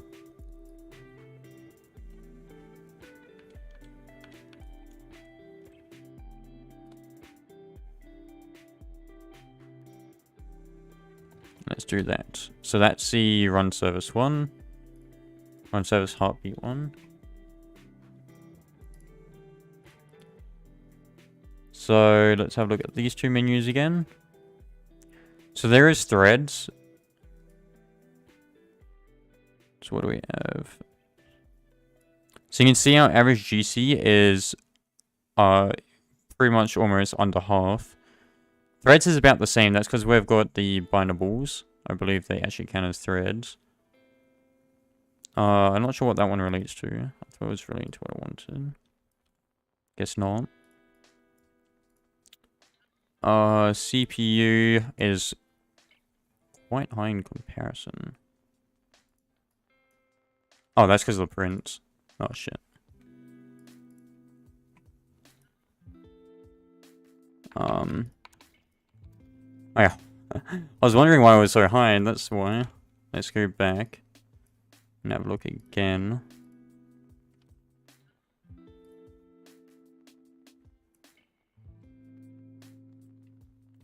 Okay. Yeah, so that one's lower, that one's definitely lower. Threads is lower. It's not even reaching as near high. Try using parallel lower. That will not work properly, because I only have to do actors and all that shite. CPU is definitely less. Oh, sometimes it's spiking around, but that's what was happening with that one too. 3.5. That one's varying quite high too, depending on the number. But these ones are definitely way lower than before.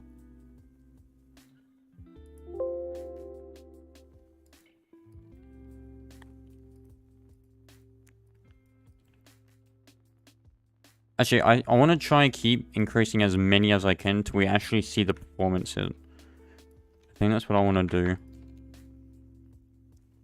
So, let's bring that one back. And let's get more.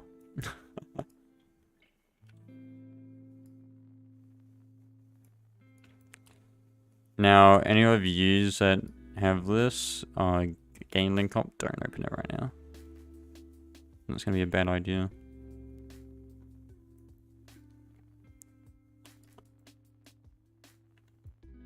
Okay, there we go.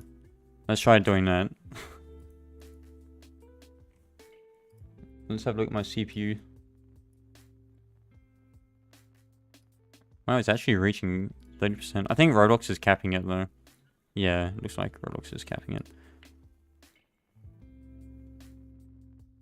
It actually doesn't look to be doing too bad. If we have a look in the performance here under lower, you have 16,000 threads.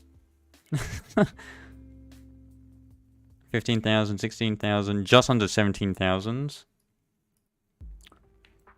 I don't know if this... Yeah, so like 80 there.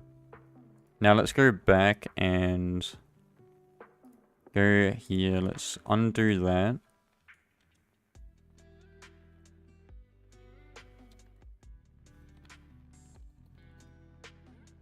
So that should be them ones.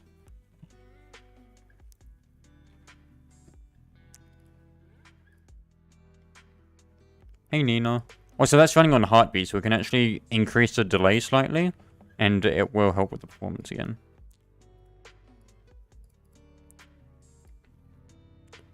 So we're at like 12,000 handles right now. We're just waiting for this to come down.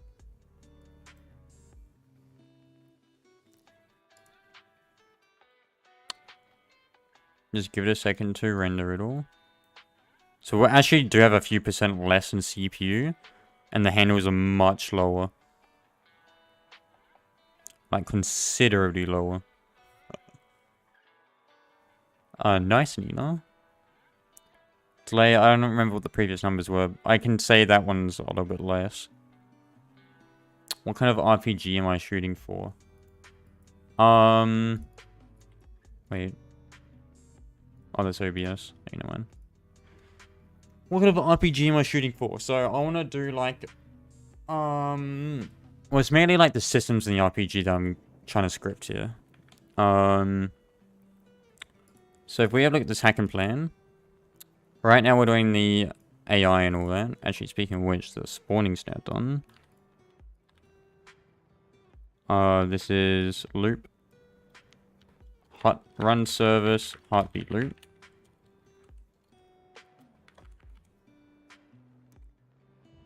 So that's in there now. So what we're going for is like, you have your combat weapon systems, you know, you got different weapons and all that. You got knife, sword, axe, bow, whatever. And then there's also magic. So I want to do like so like, you know, you got Visteria. So you got like, you know, your weapons and you got your magic. And then also in World 0, you got weapons and magic. I want to do sort of a mix between them two. And then include my own magic system, which is going to be, shit, let me it's on the icon of the game, but if I show you the thing here, so pretty much we're going to have a menu that you can create your own magics. You're going to have a spell type, which is like projectile, AoE, single attack, or close AoE or fire AoE. And then you're going to have attributes here. And then you can have like operations here. So you can have it actually cast other spells when it hits something. So like you can have a launch projectile. When something hit, explode. And you can have it maybe split into smaller projectiles. Different operations, heal, damage, explode, create more projectiles. So it has like these spell cards that you can use and they're consumables. And all consumable pieces to create one spell. Literally, I literally put on smart NPC on form. Anyhow, now the AI is done, except the attacking, which we're going to worry about a little bit later. Actually, we need to test that one too. Let me remove our old move to wait here. Now let's also just double check that our attacking works properly still. Oh, studio froze. Yeah, so it's sort of online with magic, quite literally. There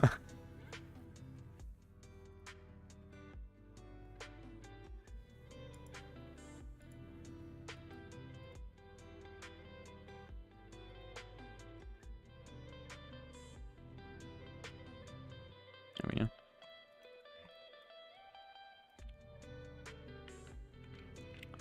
There we go. So let's bring it down to like 4, spread them out.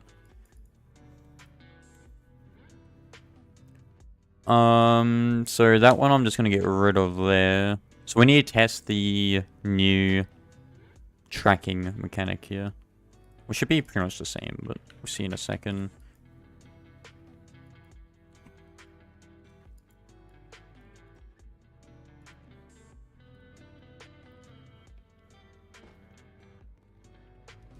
So let's see.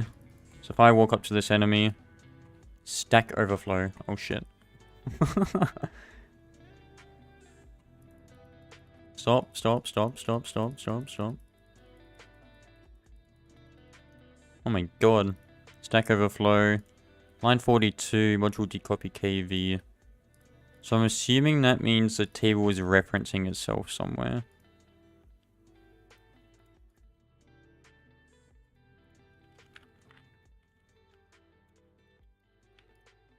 So let's not decopy that one for the second.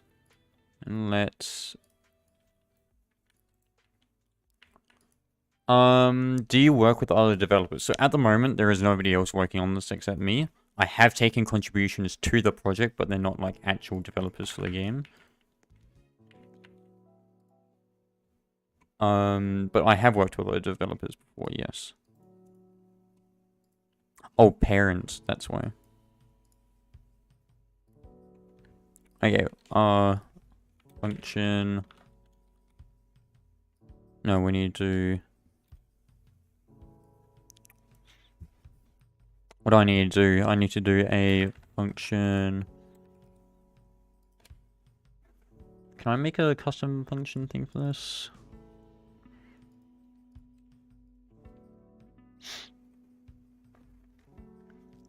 Ignore check. So if not ignore check, or ignore check kv, then so we've got our index value.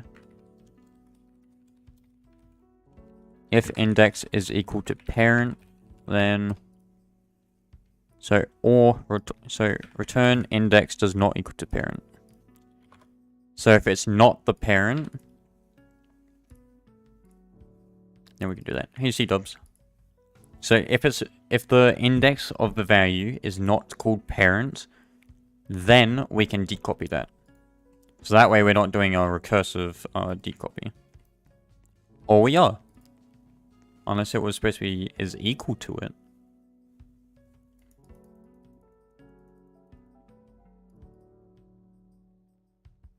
Let's have a look again. Or ignore check. Oh, I didn't pass the ignore check through, that's why. Ignore check. Ignore check.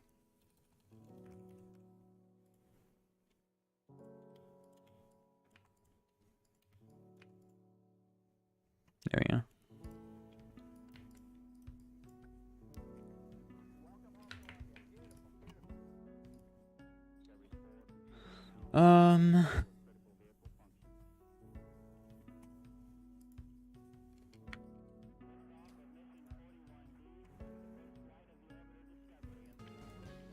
Let's run up to him.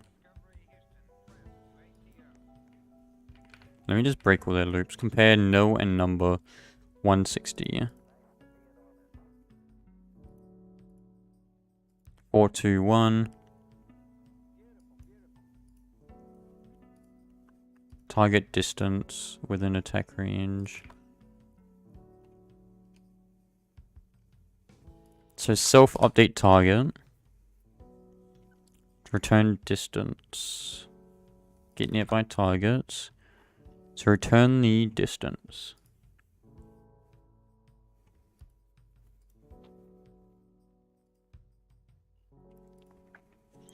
And why is that?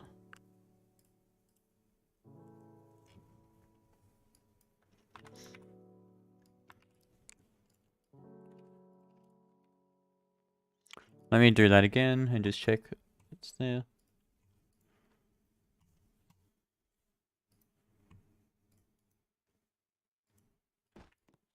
Run up there. Let's have a look. XY, XY, XY, XY. Compare no and numbers. We're still not doing it. What?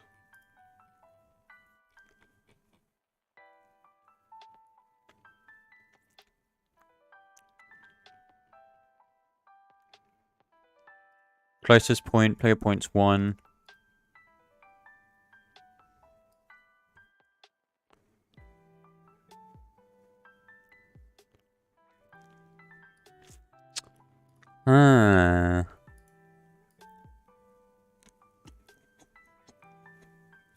That's interesting. It's not actually setting any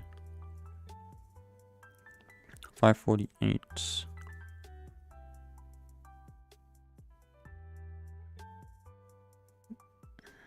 And then we convert it back to one enemy.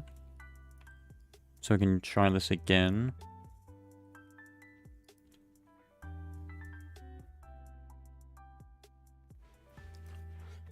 Because it should be still setting the values outside of that there.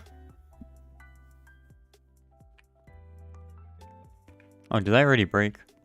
Bruh.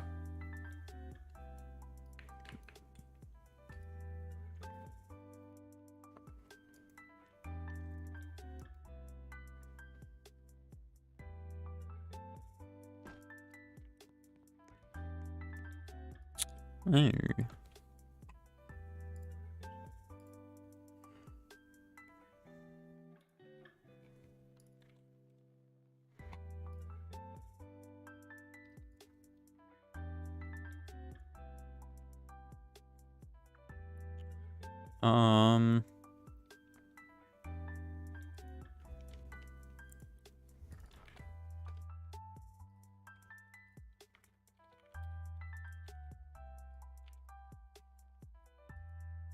Alright.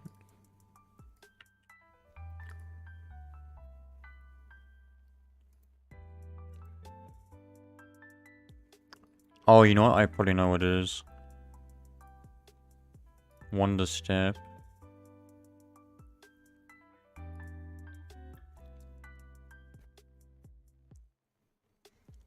Move to weights.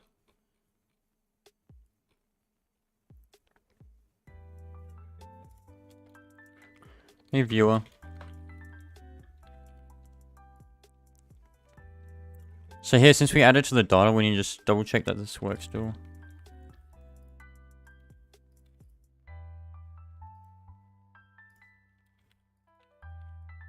Hey Spook, I want to ask you two things, sure. Viewer, if you go on YouTube, there is like 4 people there.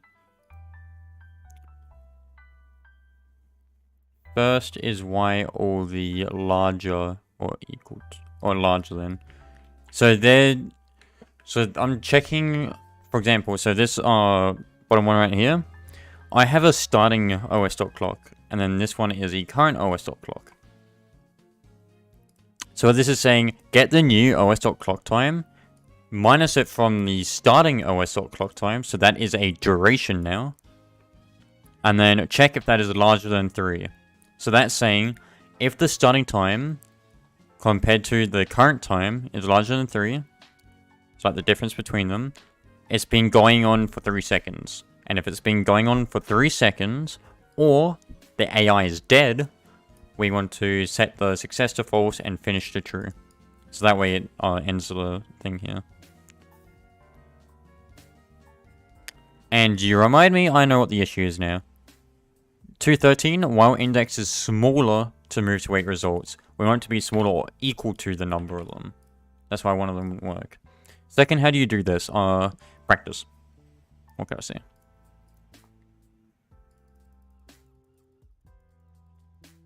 There we go. That's working. If I walk up to it, it says spook here. But if we have a look inside here, there's no distance set, which I'm finding is weird. So let's jump to that line there. Just player points equals a deep copy of player points. Player points 1, player points. So that should most definitely be, unless it's copying it. That shouldn't matter though. Why would it be doing that? Print point A, point B. We can actually test this. Let's test it.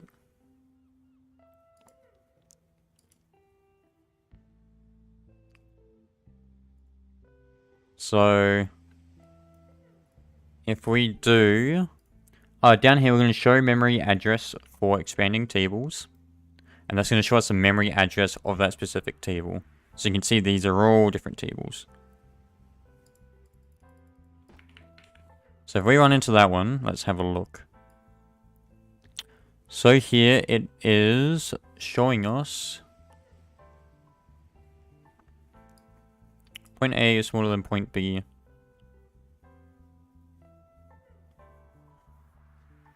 So where's that one? 53. Yep. That's 66. 53, 66. Oh, it's not being sorted. Ah. Okay. In that case, we do have to do for I point in I pairs player points do point dot distance equals that there. And then, so only if it's being sorted, it will set the distance values. That's what the problem was. And since there's only one point in that table, you cannot sort that. So it's only going to sort if there's more than one value.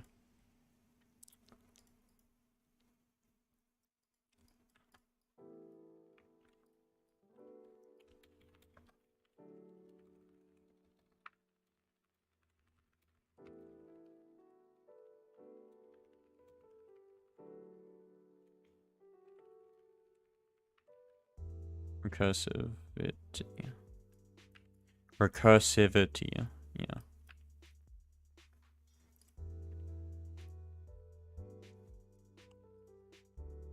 It's practice. So this is all logic, right? So you gotta have a logical thought process to get this to work properly. So, like, for example, if you start from the start of the stream to the end of the stream, or I should say streams, where we create this, we start with a init. What do we want in the init?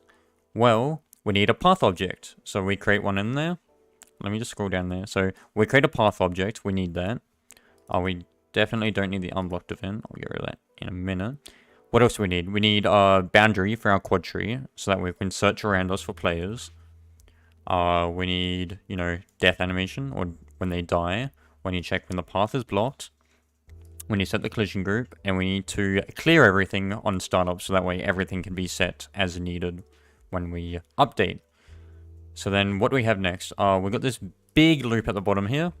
This updates all the quad tree position values. So this is for all the players. So it's going to update all the player positions on the quad tree.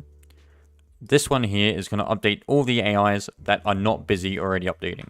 So here we have, also it removes the ones that are already like dead, or if it's been destroyed, it will remove them automatically from this table too.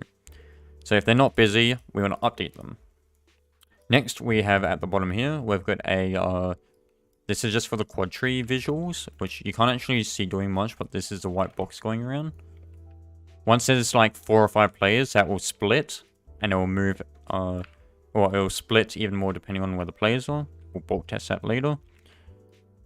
But yeah, it's just logic. That's the main thing. So if we approach this AI now, it's going to find us. And there we go.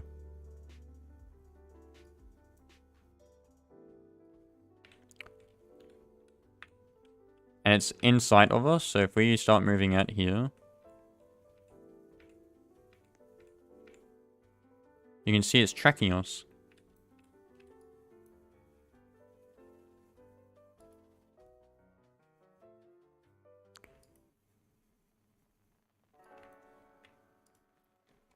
And we have like, live loops here. So this live loop, you can see that it's going to stack up really quickly when there's more than one attacking us. So we also need to do, for move to wait results, we also need one for the attacking, which is what we want to do. So what we can do here is, let's do... Oh, and we've got one here. Although that one's not too crazy, so I might just leave that. But here we need to definitely improve this. So I'm going to move that to the top. Like that. I believe I can also move this one to the top. I believe I can move that one to the top.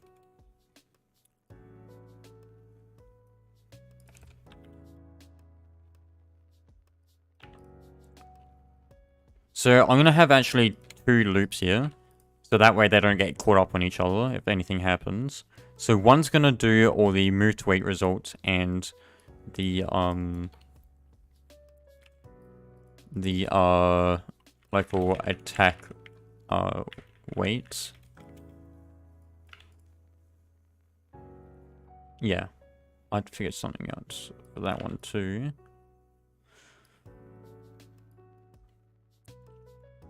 Maybe not. No, I probably won't need to do that, actually. So we'll have one for all the move to weights, since that needs to be independent. And then we'll have another one that does the quad tree and updates the AIs and does the quad tree visuals. I think that's probably the best idea here. Also, we'll change that to half. Actually, let's just hide the quad tree visuals for now.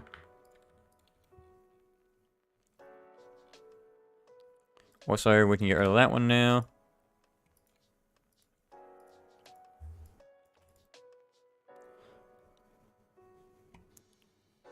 I won't worry about the asserts. Because apparently they're really performance heavier. Probably don't want that. Is there any more comments that I missed? No, okay, good. So pretty much just hide all the functions that aren't being used, so we can save a little bit of memory and all that. But yes, there we go. We have done a pretty complex AI that wasn't too hard to code. Or nothing over the top crazy, like ballistic crap. And also, while we're here, when you do self.target humanoid, take damage. We'll do like 10 damage for the moment.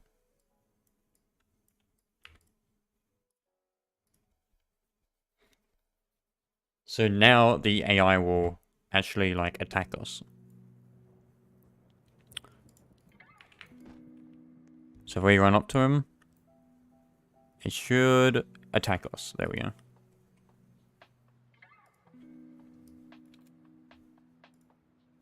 And then we can hide that one. This one was probably the biggest thing here, because all the mobs are, you know, idling around and all that. Actually, as a matter of fact, we could probably make them not wander around when there's no players within like a 300 stud radius. To like really save some memory. If we really wanted to.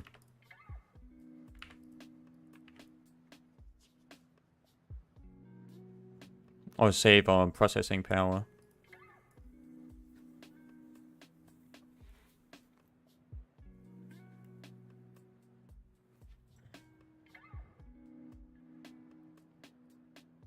Oh, did I even check if...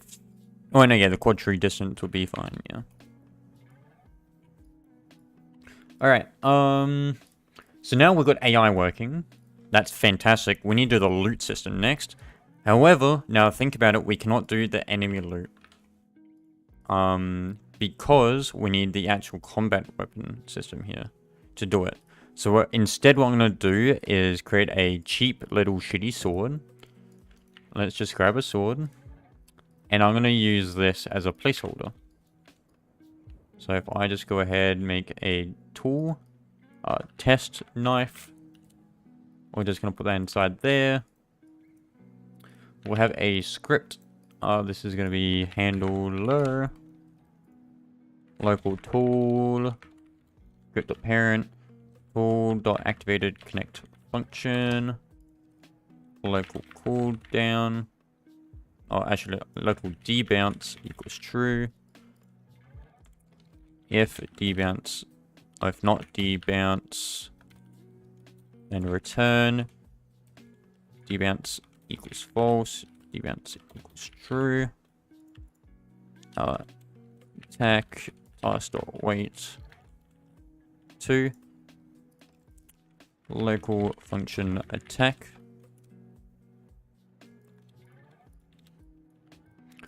And then pretty much our server. Let's have a client. We'll have a function in here.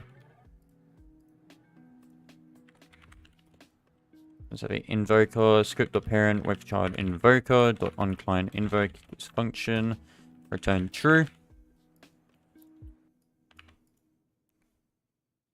And then here we'll have local function, play animation.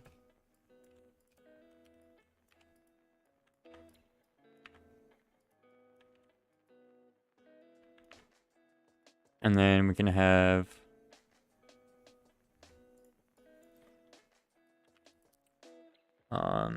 Actually, we might. Oh, no, I'll just have it all server only. Attack, we'll do local hitbox result. We actually want two things. Local function, get touching parts. We want a part there. So this is a hacky thing, but it makes it work properly. So when you do local connection equals part.touched connect function.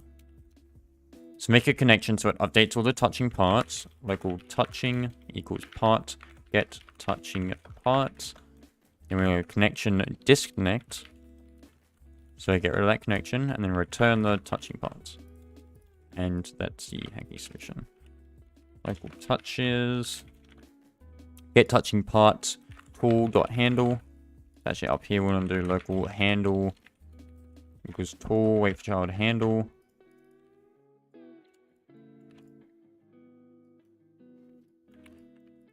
And then we also want a tag ability. So function tag humanoid. Humanoid. And damage. So local creator value equals humanoid. Find first child. Let's do local owner equals nil and tool.equipped connect function owner equals game get service players get player from character tool.parent. So we'll get the tools owner and we can say for I touch and I pairs touches. So actually we can just chuck that in there. Do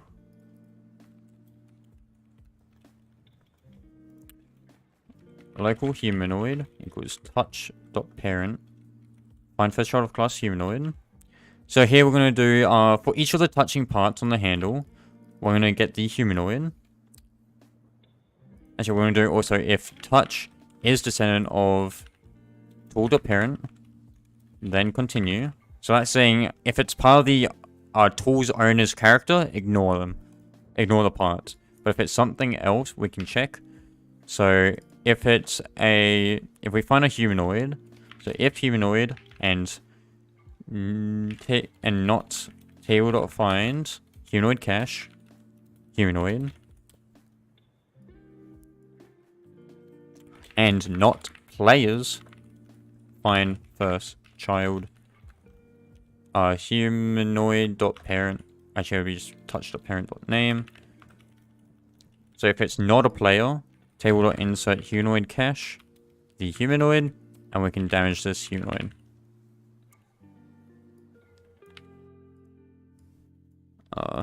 Local function deal below humanoid damage. And we've also tagged the humanoid there.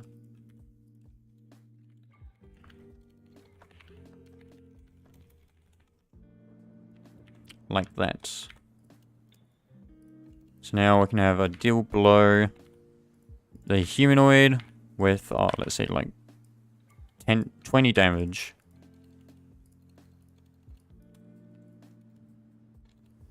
So we'll have a little shitty test sword like that.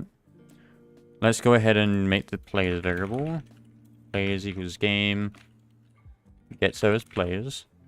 So we have players here. And we've also got players at the bottom here. Let's clean that one up.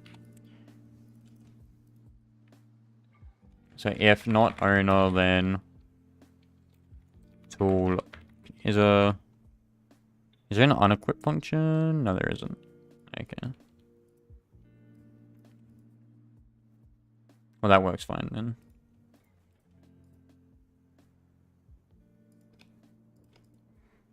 But yeah, you can see that's pretty much what it does. So we'll run through the script again. So tool.activated connect function. If we're on cooldown, return. So don't do anything. If we're not on cooldown, so if this debounce is true, set it to false. So we can't get past here again. We want to attack. We want to wait 2 seconds and allow another attack to happen. Inside the attack, what we're going to do is create a new table called humanoid cache. So this is going to store all humanoids that we've attacked already. We're going to go for each of the touching parts. If that touching part is part of the tool's owner, ignore it. If it's not part of the tool's owner, we're going to try to find a humanoid in its parent. If we find that humanoid, we have not already attacked that. And if it's not a player's character, we want to insert that to the humanoid cache, and we're going to deal blow to the humanoid. In the deal blow, we want to tag the humanoid first. So we're going to create this creator value. Then we're going to take damage on that humanoid. So when that humanoid dies, what will happen is we'll have a .died event that will check inside the humanoid for any creator values. And if it finds the creator value, or like any, let's say, number values. Actually, I'm going to have to make a folder or something for that. But if it finds the creator values, then we want to distribute loot using that. So we'll get like I'll show you that once we get to it, but it'll be it would be really nice. So what we're gonna do is humanoid find first child. Let's actually do a, how can I do this? Tag humanoid for underscore folder in ipairs humanoid get children do. If folder.name is equal to below. Actually, let's do humanoid humanoid attacker, or if it's equal to attacker and folder is a folder, then if folder.humanoid.value is equal to humanoid, then, or if folder.creator.value is equal to local player or owner. So if that creator value is this owner, then what we want to do is folder.damage.value plus equals damage, and that will check for all of them. If we find that, we want to return a pretty good farmer. So we're doing shitty testing system right now. So search the humanoid. If there is attacker folder, check if the creator is this tool owner. If it's the tool owner, increase the damage on that tag there. And then also we want to go local debris, game get service debris, and we want to reset the timer for that folder. So we'll have that as like, I don't know, 5 seconds. So now what we can do is, so that returns it. So if it does find the folder, it will return it. Otherwise we need to create the folder. So local attacker folder equals instance.new folder. Attacker folder.name equals attacker. So now it's passing this because it's a folder and the name is attacker. Local creator value equals instance.new object value. So we want it to point towards the local player or the tool owner. .name equals creator. .value equals owner. .parent equals that folder. So now there's a creator value inside it. So that statement there's going to work. Now we just need this damage value. Local damage value equals instance.new. Let's do number value for this one. Actually no, we should do int value. Damage value.name equals damage. So now we're incrementing this. And the initial value is the damage we've dealt, since it's a new tag, and we want to parent that to the attack folder too. Now notice how I haven't parented the attack folder yet. I want to do that very last so it doesn't error this loop on any weapons. .parent equals humanoid. And we're done. That's now the tag there. So when we attack something, it's going to tag them. Also, we need the debris, add item, attack folder 5. There we go.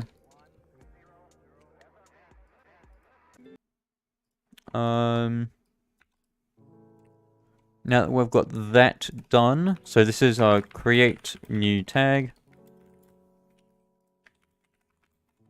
for tool owner. This is our add to any existing tags for the tool owner. Reset our debris timer also. Also add debris timer. Now inside this test knife, let's just requires handle to false, can be dropped to false. I should probably add an animation to this so we can actually see that we're swinging. Actually, no, we won't worry about that. That test knife is there now. Let's chuck that in starter pack. So remember that our backpack still works, even if we have like an inventory system going. So let's run that, and we're going to open up the enemies folder. We're going to have a look inside this humanoid. So if I equip this test knife, I left click. Is it gonna work? No.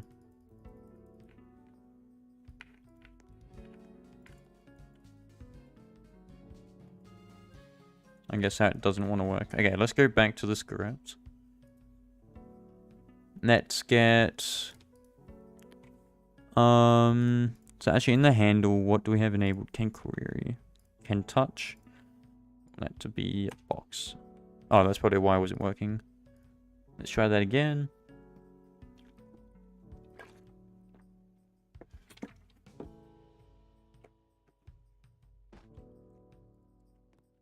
So if we press 1, we should be able to click on that AI.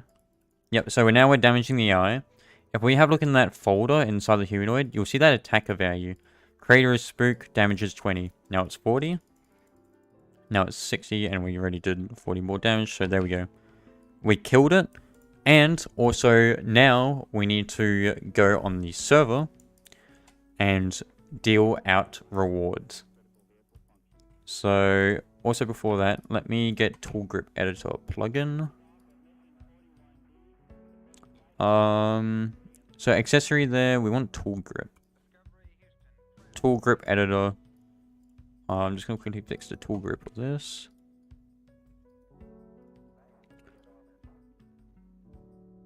So it should be...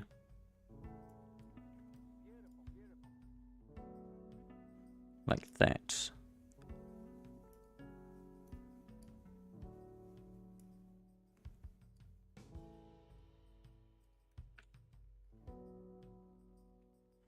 There we go. So we'll fix the tool grip on that one.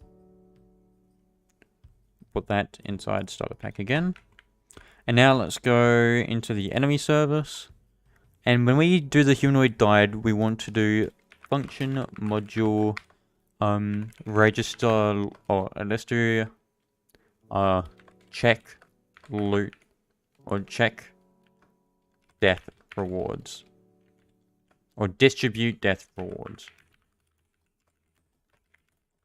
And we want to pass in the humanoid and the config. So now we can do class.humanoid and we can pass in the config. And then let's actually do class.made give that.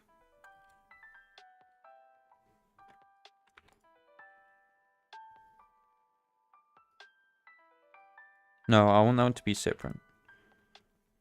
So distribute death rewards. Let's look for all those attacker folders, shall we? So let's do local distributions equals a table for underscore folder in IPES humanoid get children do. Now here's the easy bit. We come over here. If folder name is attacker, then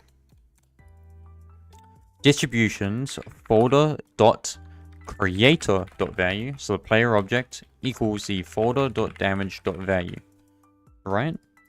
So now what we can do is actually, I think in the enemy config we have the max health. Max health, yep. So, oh, actually, do we even change the max health? Let's quickly do that. So in the AI class, when we're creating, so when we're actually initiating, so in it, we want to do self.humanoid.maxHealth equals self.config.maxHealth. And then same thing for walk speed. Equals self.config dot walk speed. Hey Scuba, thanks dude. Like that. And then now that we've done that, what we can say is, so that is damage distributions. Then we want the percent of max health distribs. And then we can have folder.creator.value equals folder.damage.value divided by the config.maxhealth. So I'm just kind of showing you this one. Percent max health.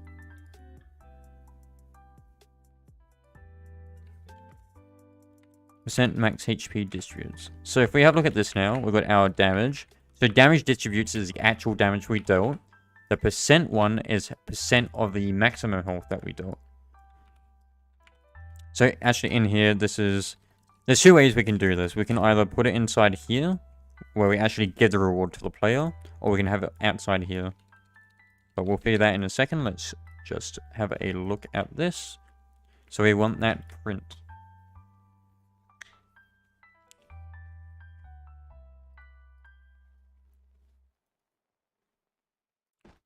So if I actually equip this weapon now, you can see it's fixed. But if I run up to this AI, start attacking him. Oh, is that not working? Oh, there we go. There we go. So now we have an instance, which is our player, and we've got the damage we've dealt, which is 40. And then also we've got... Oh, it looks like it's not actually... Okay, I've got a different idea for that one. So 40 there, and we're doing 0.8% of the health. Well, no, yeah, that's correct, sorry, yeah. Wait, no, it's not. Why is that delayed?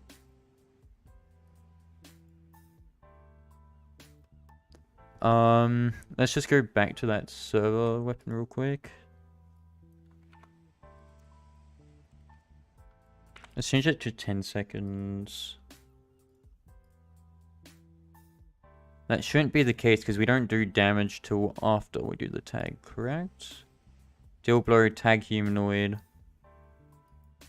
Yeah. I guess I might have just lost one of the things there. Because once the humanoid dies, that's when it does the thing. But you can see it's working. We just mixed one of the things there. But creator value.name.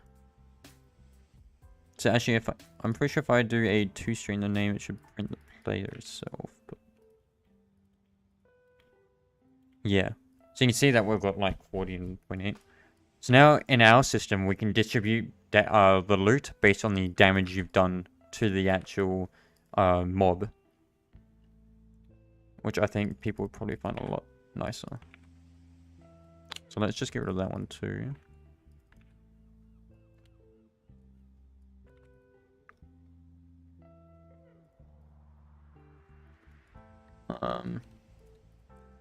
We'll keep that one there for the moment, but here what we want to do now is let's jump to our enemy config.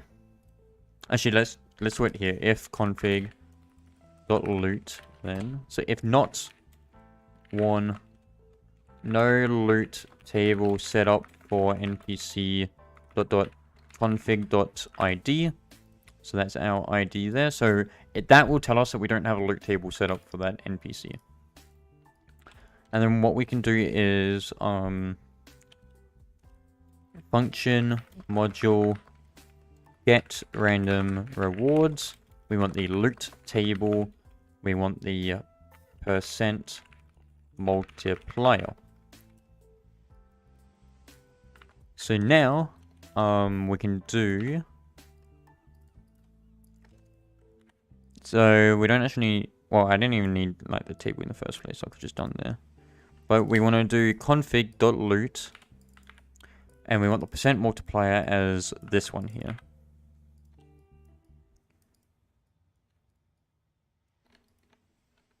And actually, as a matter of fact, I might keep...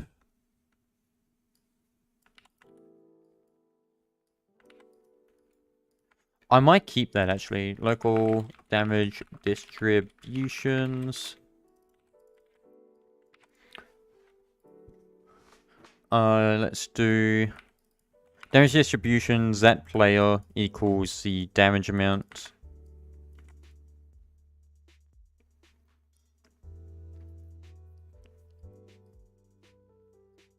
And then what we can do is have a fire all clients job. Actually, we'll do 4 player damage or 4 player underscore in pairs damage distributions. Do fire client player job equals log damage distribution. Data equals damage distributions. Config equals config. There we go. AI or enemy config. So that way we can have statistics on the client side too.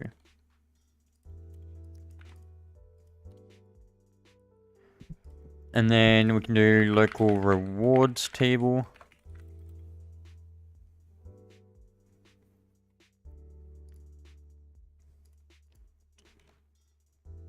Actually, we'll calculate all the rewards first and then deal them out. So, we're gonna do that. So, calculate the reward. And then local rewards table equals form. So, rewards table auto create value equals that one. And then we can do for rewardee reward table in pairs rewards table do print rewardee rewards table. Okay. And then we can actually have another thing here. So that is log damage distributions, and we can do log reward distribution.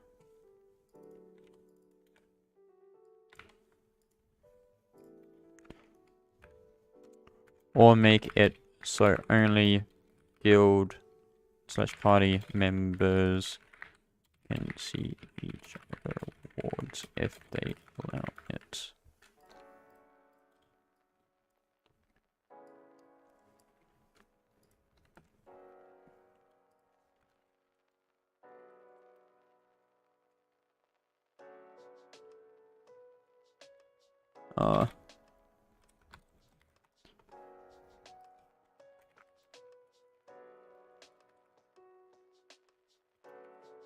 Yeah, so like we can put analytics on so much stuff, and we can have a look at like how the whole like what's the word for it? Like the whole progression and the player experience of the game is. So like there's quite a bit we can do.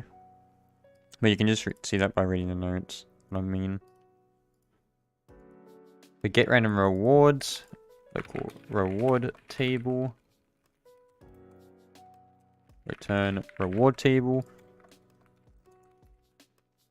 Actually, let's get random rewards, the local player.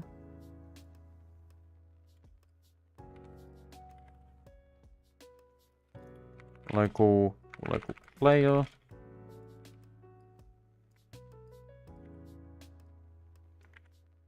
Let's do that. Local damage equals that.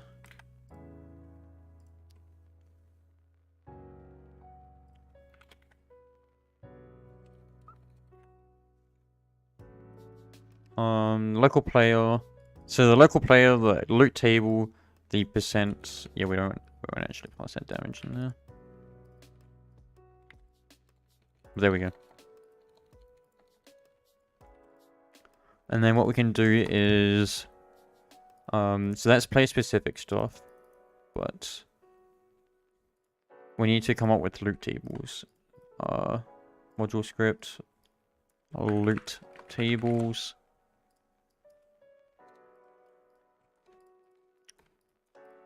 Module.loot tables.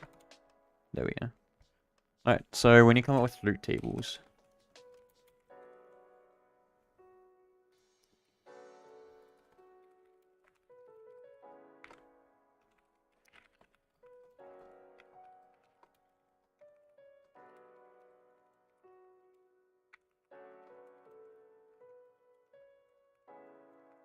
you have loot table ID is loot table ID, then return loot table index.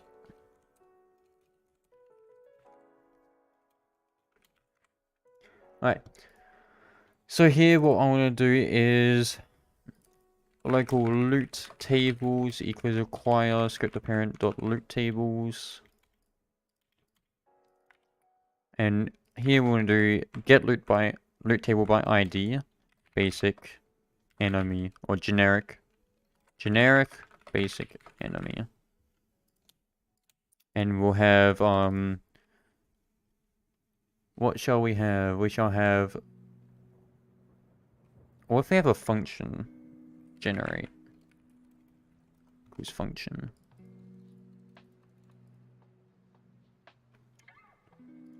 Yeah. I'm gonna have self here. And then we're gonna have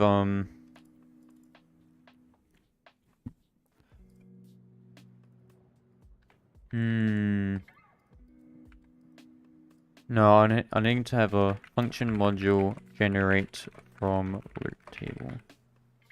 But that's what the other thing's for. Okay, I got it now. So that one, so ID is generic basic enemy. We have, what is our, let's go back to our data service for a minute. So we're using a multi-tier currency, okay. So currency equals copper equals, let's go 1 through 5, or 1 to 7, 1 to 6.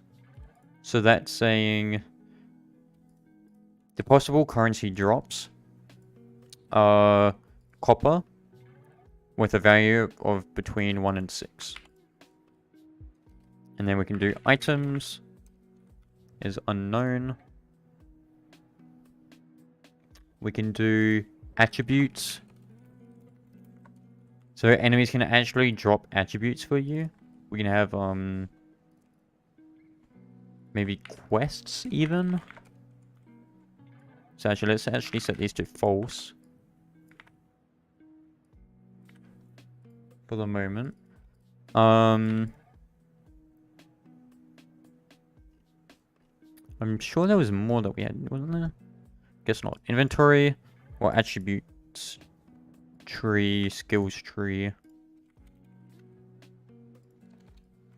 items. Yeah, I think that'd be good.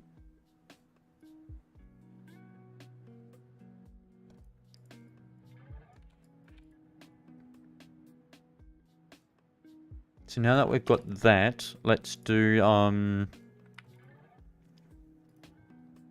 in our get random rewards, let's do for index value in pairs loot table do if index is equal to currency, then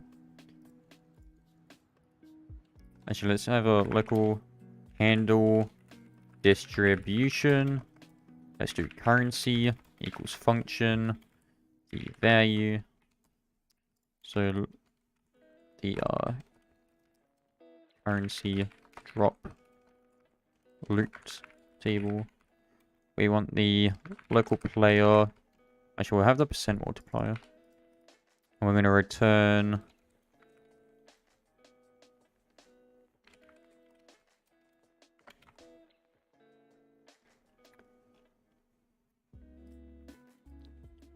oh, actually, no, we're going to have to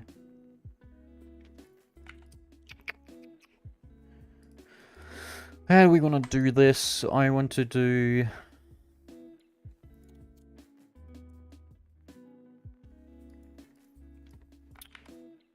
I'm going to have 2 here. Oh, it won't matter. One to actually add it to the table, and one to generate the items and all that, and actually give the items. But we're in an enemy server, so we can still use the systems container. Oh, actually we can do local copper count equals 0. Then we can do reward table dot copper coin.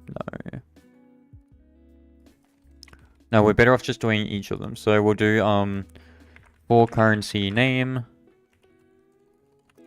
currency distribution, there's value do, or currency distrib. We're gonna do if type of currency distrib is equal to table, then else. The currency, so here we're going to do a table for currency. Currency name equals math.random unpack the currency distrib. Otherwise, just set it to the value.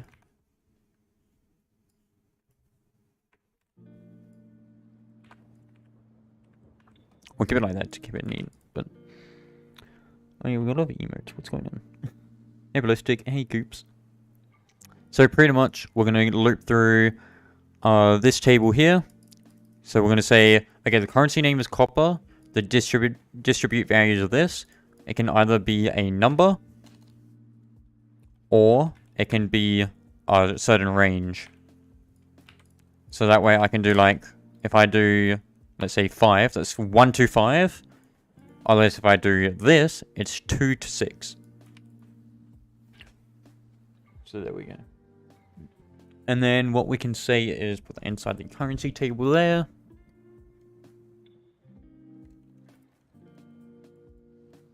And we're going to leave it at that for the moment. There is other things we can add though.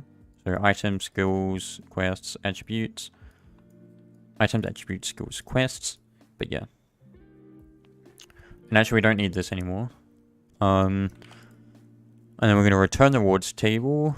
Rewards table. I'm going to print what we get. Or what we should get. So while we're at it, let me just actually undo that. So if we save, let me actually change this. Get touching parts. Let's actually do local function generate hitbox. Position. Actually, we'll do C frame size. Local base. Oh, local hitbox equals instance.new part. Hitbox dot transparency equals 1. Hitbox dot can collide equals false. Hitbox dot transparency 1 can collide false. Cast shadow equals false. Hitbox dot anchored equals true. Get hitbox results. C frame size. What I'm going to do, local touches equals hitbox.size equals size. Hitbox.parent equals workspace. This is an RPG game, Ballistic. Touches equals get touching parts. The hitbox. We're gonna destroy the hitbox. We're gonna return the touches. Now, obviously, we can make this a little bit faster by doing base hitbox local hitbox equals base hitbox clone, and there we go. So instead of doing get touching parts handle, we're going to get hitbox result handle.cframe handle.size times equals 1.5 or times 1.5. And actually we can have it so it visualizes that for us. So here we'll do if hitbox.transparency is equal to 1, then else debris, add item, hitbox 1.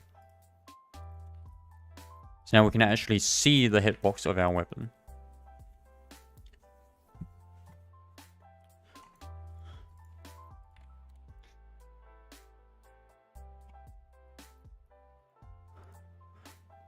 So if I press, or if I equip it and I click, we can see the hitbox of the weapon now. So now if I stand here, I left click.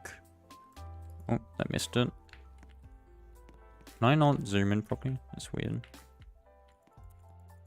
If I stand there and left click, it should be registering them. There we go. There we go. So we got 4 copper coins from that. And actually, matter of fact, I need to get rid of that enemy address thing there. So we got 4 copper coins from killing that enemy. And actually what I might do is change that to a vector3.new 333.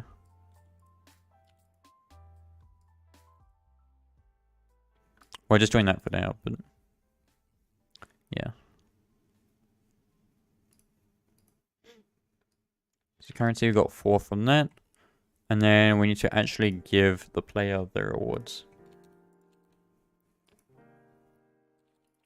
So this is actually called generate rewards from loot table.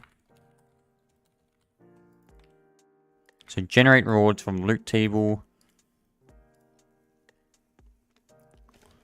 Function module give rewards. Give rewards from table. And actually, I could probably put that in data service. No, better not. We want the local player and the reward table, or reward matrix in this case. Generate rewards from loot table. And we'll do give rewards from table.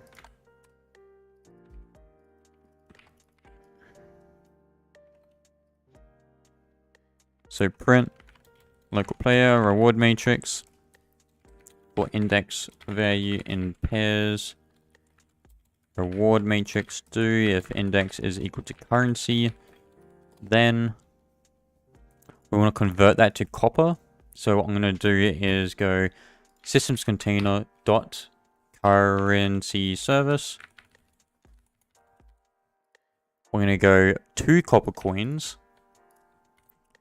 The value of that, and then we're going to say assort player coins after we add them to there. So if we do actually we don't even need to do that, do we? I mean, we can for coin name coin value in pairs value do profile.data.currency coin name plus equals coin value, and we'll just actually run that one on the local player. That'd be easier. Yeah, there we go. And that's all we have to do for the coins. Here we need to do local profile because this was container.data service get player profile, the local player. If not profile, then one no player profile for reward drop dot toString local player return false, return true. So now we should get currency. So if we save,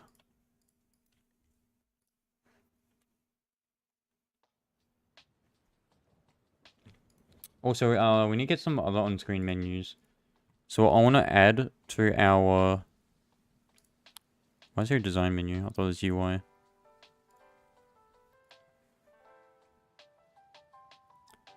Oh, we're dying from the enemy. Oh, I want to change this to user interface update. So if we go back to that now, user interface. We need 10 or 11 now. I'm sure we're at 11. Yeah, 11. So, enemy loot. That's just about done.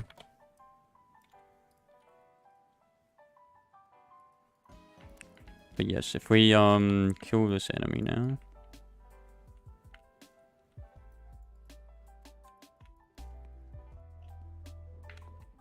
Oh god, why can't I hit this?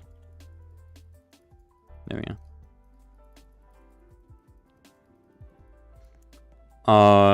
We got 2 coins from that.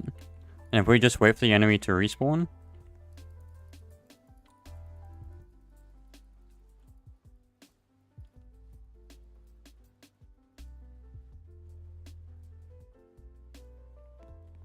There we go, we got 8 coins. And I thought that was meant to, fix it. Oh. Let me just increase my max health.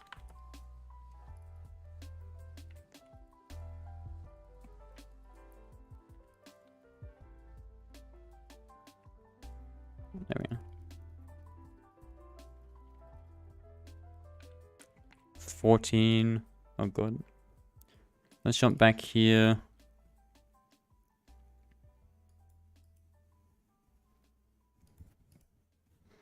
Profile.data.currency.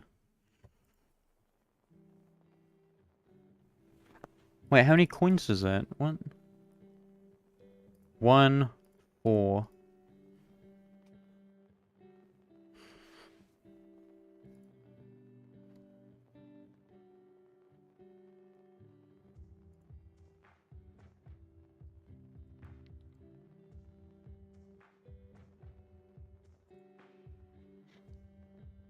Oh, we had a function right here for it. Okay, yeah, here we go. This is gonna be much easier.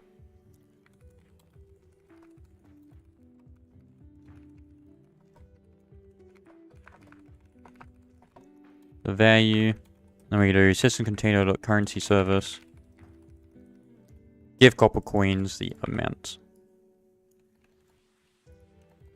And that way we don't. Actually, we still need that one for the other ones, but. 2. So give copper coins, and we want 2 copper coins. That one there.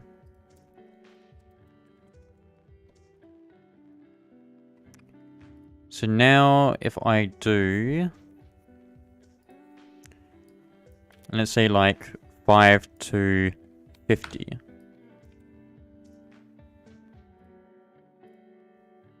Let's do by 8. 8, 16, 4, 32. 128. So there's 128 copper coins. And just to speed things up, let me increase the damage.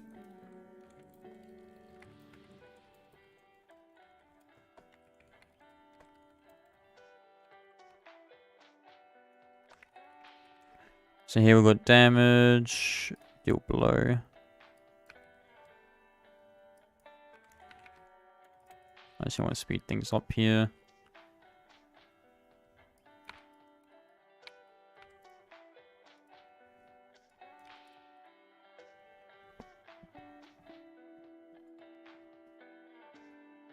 Oh, there we go. Let's try that one again.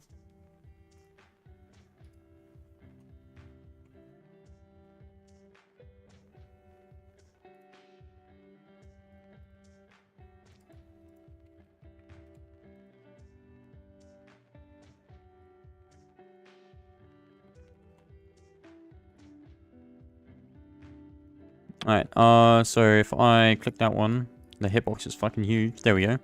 So I got 11 coins from that. Doesn't look like it's distributing it properly. So let's currency server 37. So total copper, 2 assorted coins.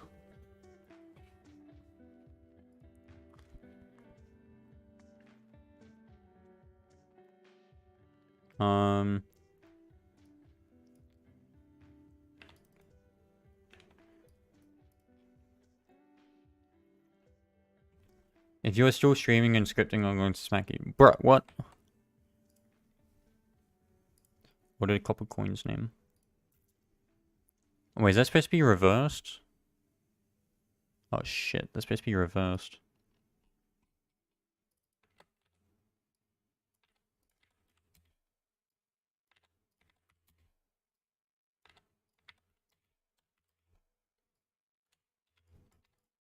There we go. Oof! You fucking slapped me, you bitch.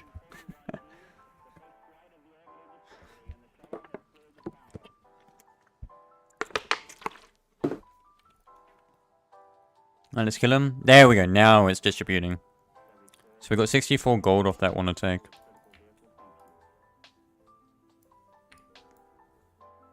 I think that was meant to work like that.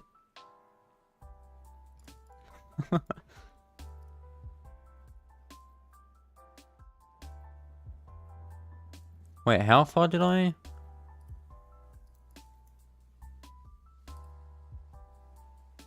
Oh, actually, we need to, Oh, no, yeah, that's fine.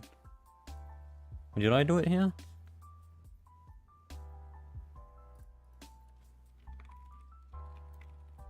No, I'm gonna have to do it here. Value and that, or math.random that.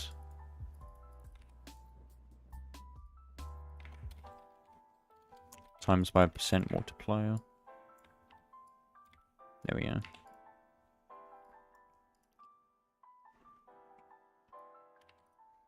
Bruh.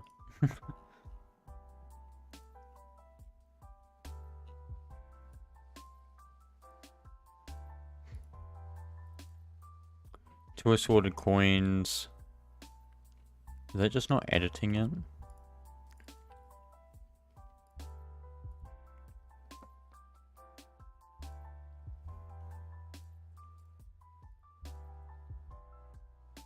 That should be working. What?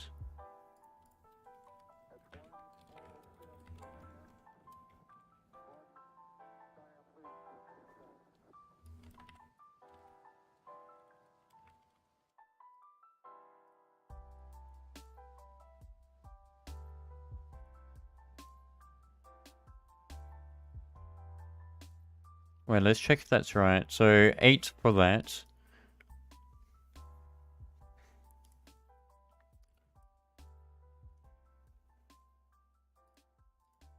So every... Okay, calc. 1 times 8. 8 times 8. 64. Times 8. 512. Okay, that's why. That's why it was breaking.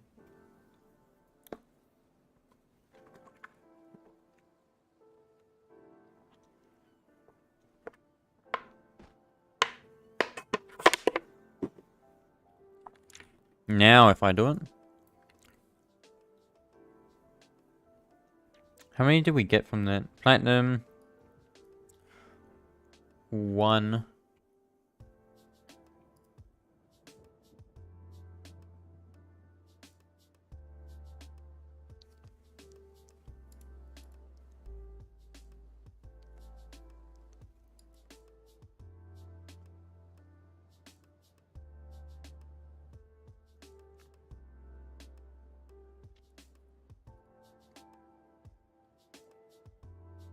Equals amount.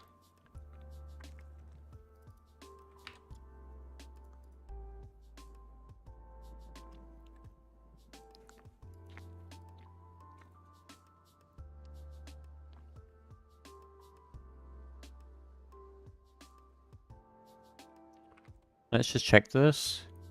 512 plus 118, 630. Okay, yep. So gold, there's 54. Silver, 6. Copper, 6. Now there's 0. 6. No, why is it doing that?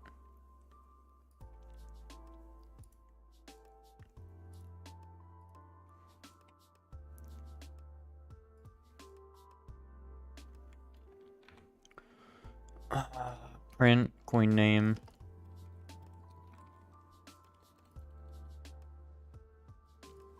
Print, dot dot.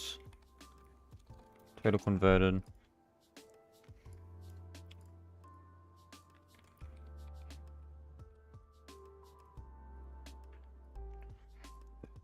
Print currency table coin amount.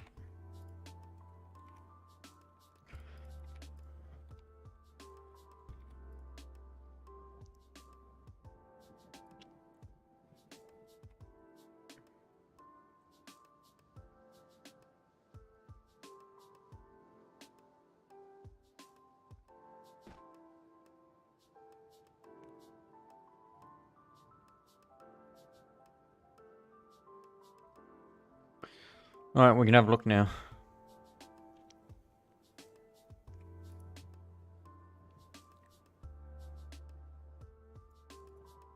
So 22, there can only be one.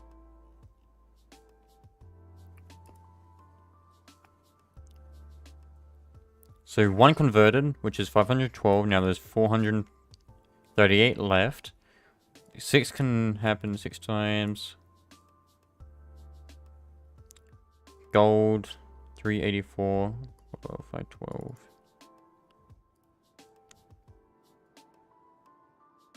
Let's see, amount subtracted.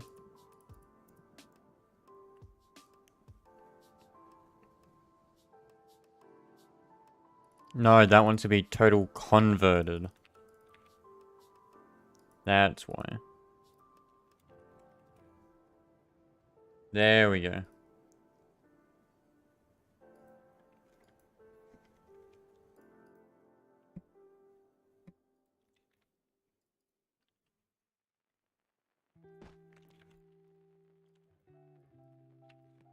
Yep, 240 copper, 3 gold, 6. That doesn't look like distributed properly.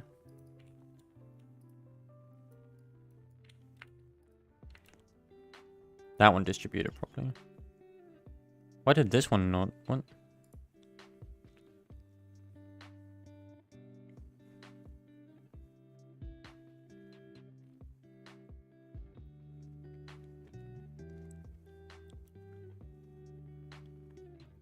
That's 0.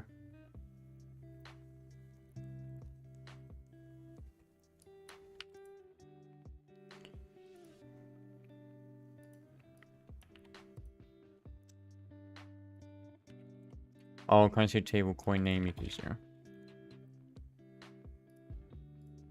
Let me try to do that too.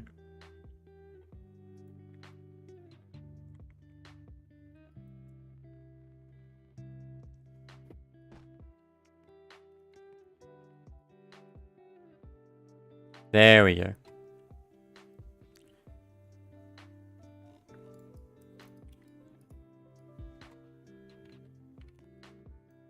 Hey, it's working properly. Multi-tier currency? Oh, fuck you. Alright.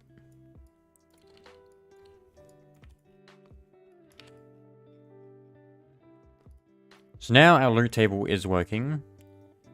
Well, I'm gonna leave that part for here. Loot system, that is sort of working. Well, it is working, but sort of. So loot system would go first in that one. So when you do an interact collectible system. So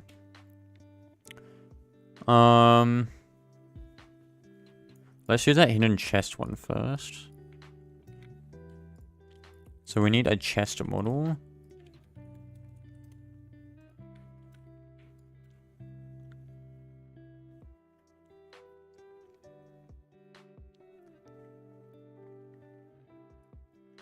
I guess we'll just use that one.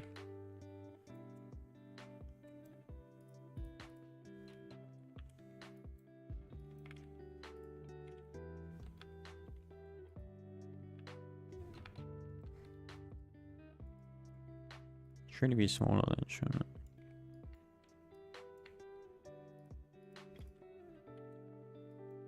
My goal was my keyboard one. There we go. Oh, might as well just blend there.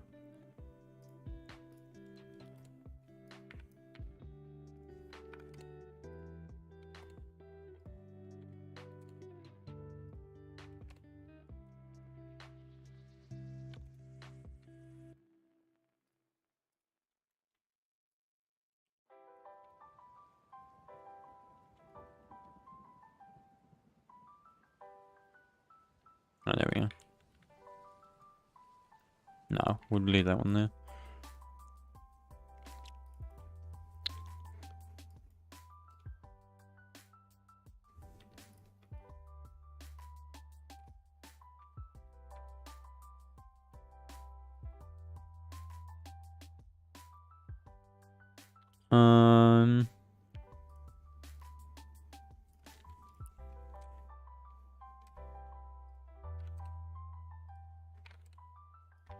Yeah.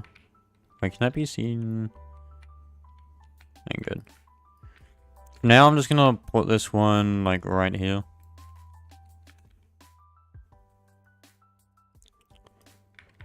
Let me align that. I'm actually gonna get rid of the particles. Yeah.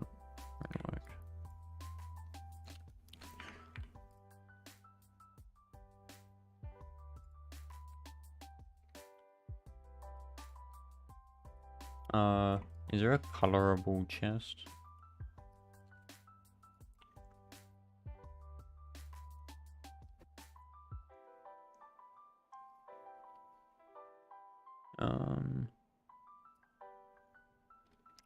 Let's see. Nope. I want one where I can change the color of the yeah, see, that one's got way too many parts.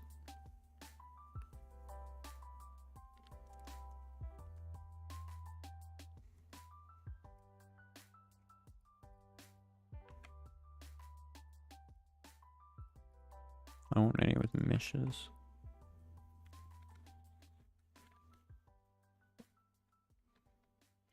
Got this one. Surely this one's like... Okay, that one's what I wanted.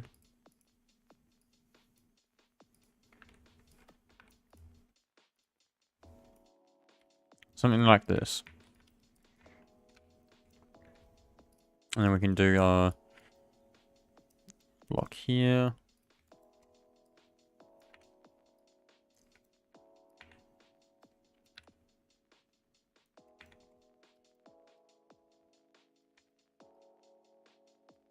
Just make that go surrounded. Then I want to change these to actually be box.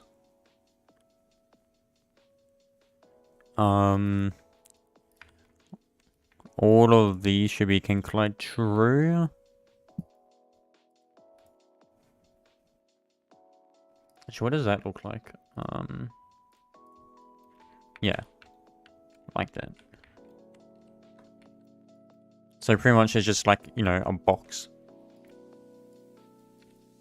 Actually, might have to make the metal top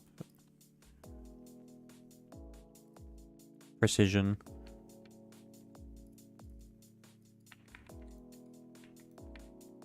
And then I guess reduce the size of that. Nah. That should be right, because that's can collide false. That can touch.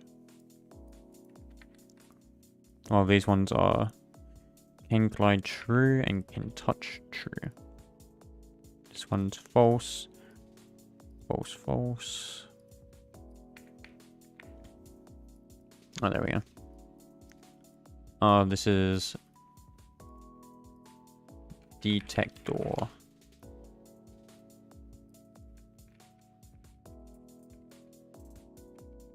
So let's actually put that one there.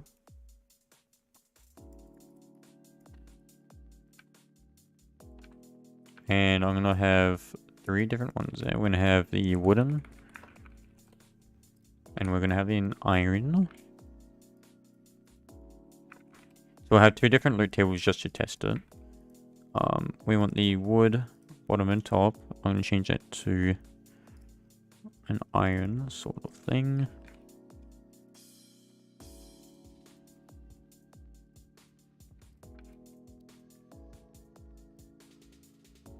So I want to get a diamond one too while we're at it.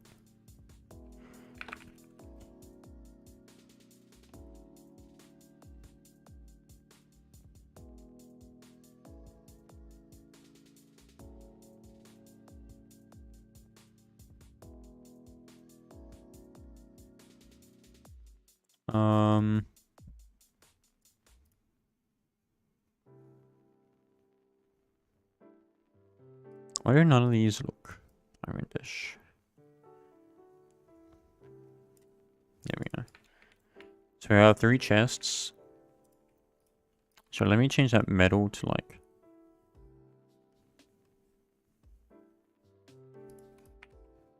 Yeah, like that. Alright, there we go.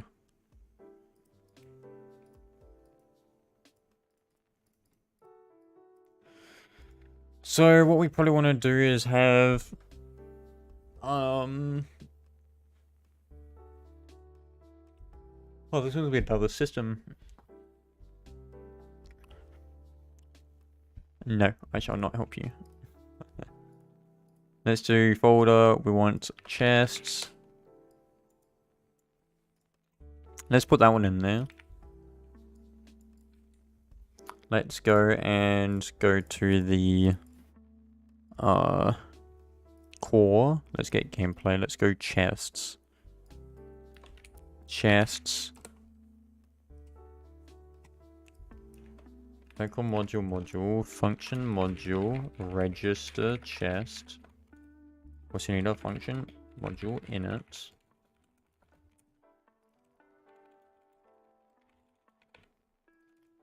Local, what shall we call this? Local systems container.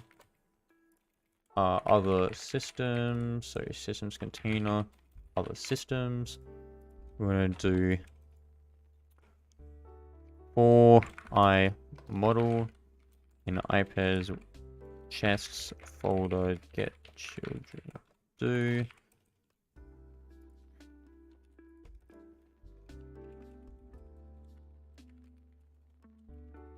Open chest folder to workspace wait for child chests. Chest folder get children do task.spawn function module register chest the model.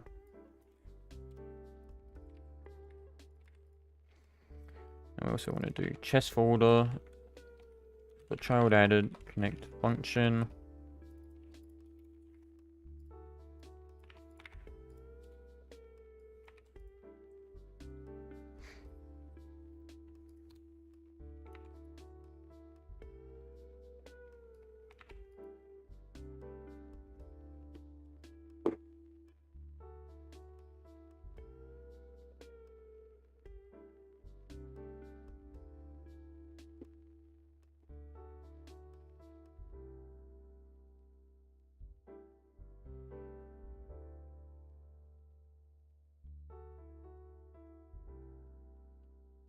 Yeah, and then I think I just had a mind blank for a second. Gee, we're gonna do we want these ones to rotate around the back of it. Let me just see what the middle top includes. Yes, so I should probably put a hinge part there.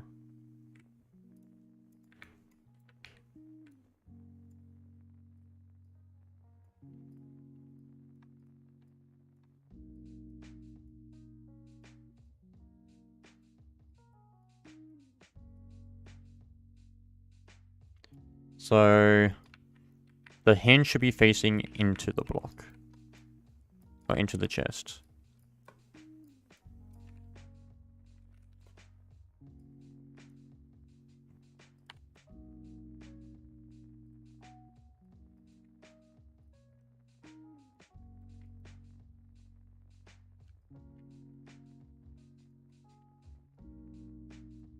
That one's the iron one.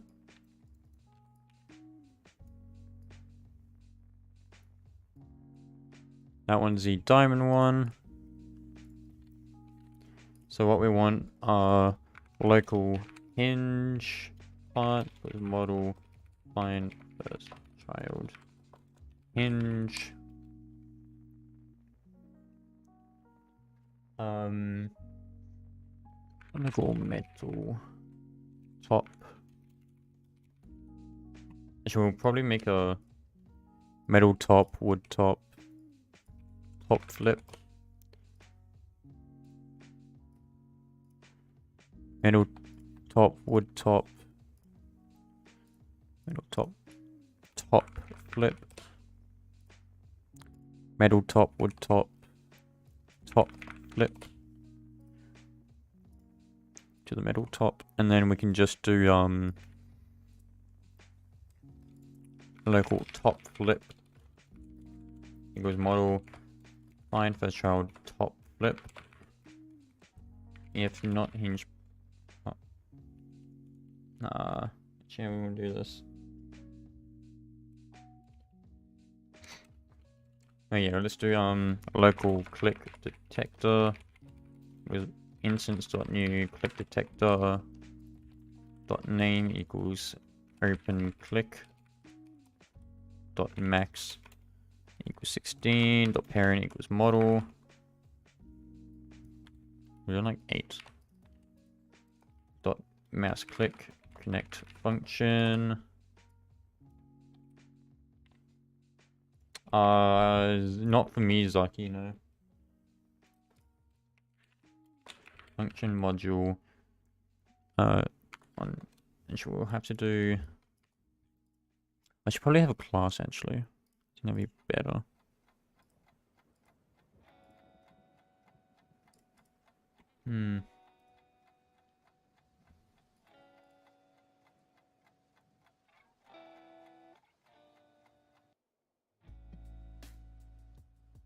What do you mean? Just click view and then you can toggle them.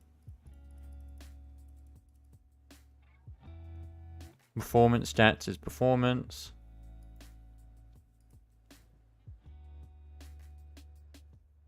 Oh, you're probably thinking of the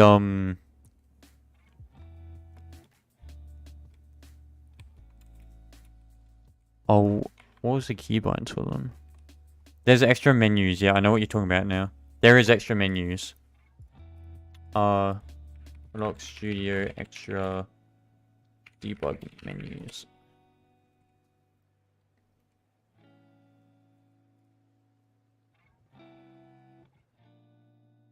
No, it's in keybinds.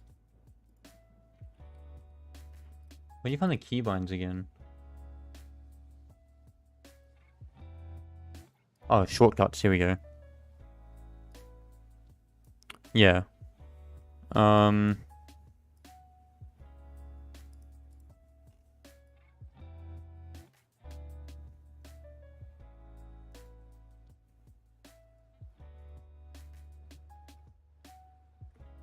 There should be.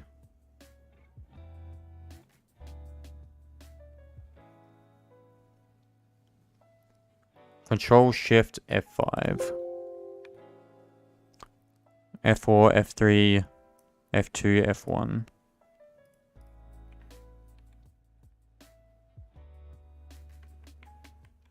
Yeah, like that sort of shit.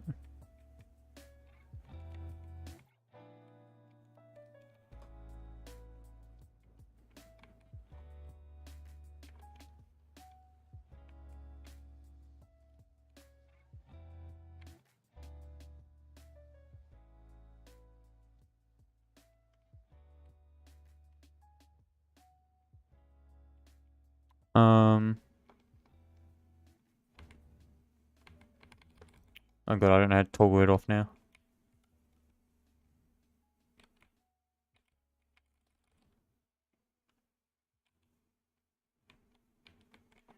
Oh, won't let me toggle it off. Oh wait, it's right here.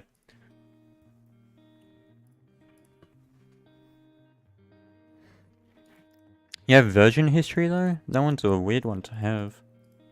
I don't even know where you would get that from.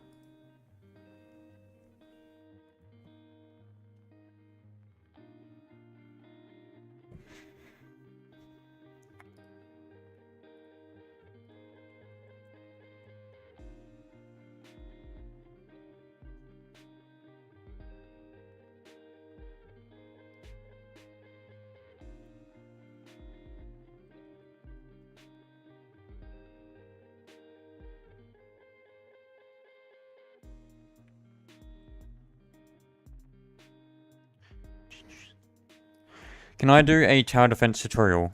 Probably not.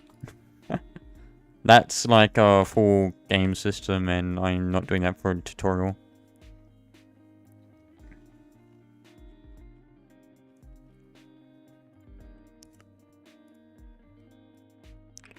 Yeah. Oh, I need to unselect that hinge in this.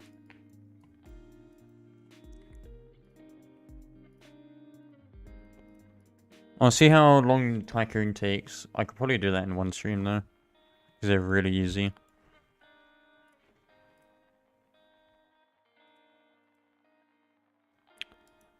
What game should I make to get Roblox? Because I'm broke. You just gotta try and make a game and see what works. I don't really have any advice for it because I'm kinda... I haven't been releasing too many games myself, so...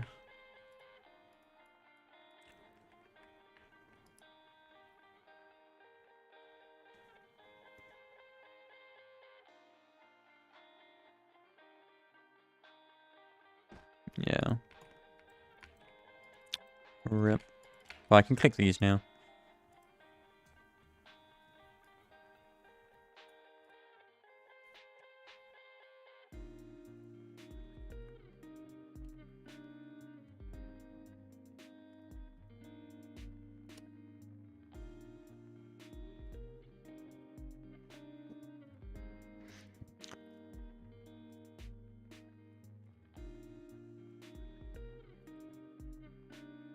Let's see, mouse click. Animate chests.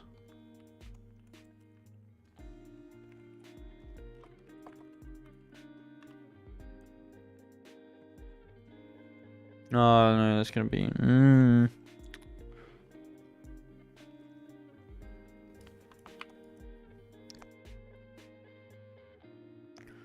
No, I'll just leave that out for the moment and just try to do this.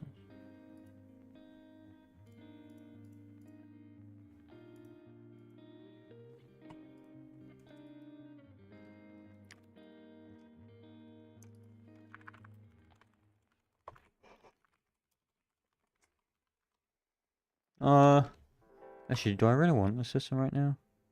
I might actually not do that system yet. Yeah, I probably won't do that system. I want to do combat now rather than having a chess system and all that. I will keep that inside on storage though.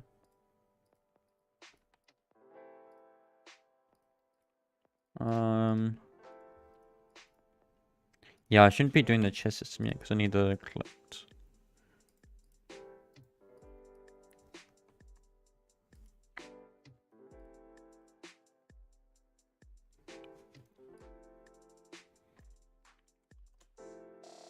Is that visual effects? Equipment. Dialogue. NPCs. Lighting. I shouldn't be adding service to any of these.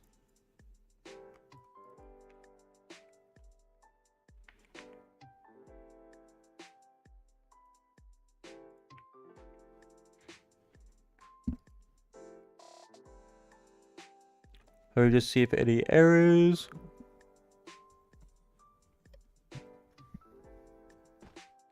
Right, nothing so far. Yeah.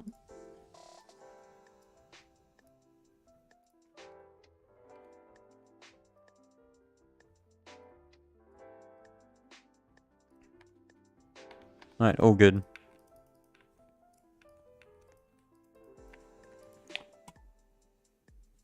Alright, I think that's gonna do it for this stream. We got quite the bit done. So we got insane amounts done. Yeah, see your ballistics, sleep well.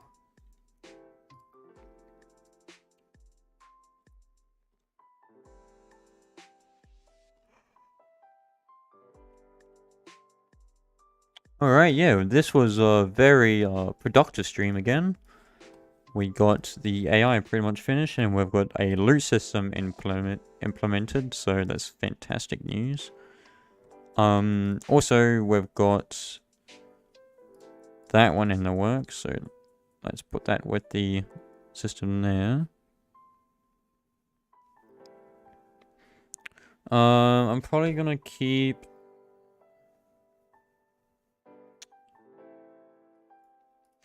you could probably go in that order. Yeah, well, it can go in that order, yeah. Yeah, that's definitely a good order, yeah. There we go.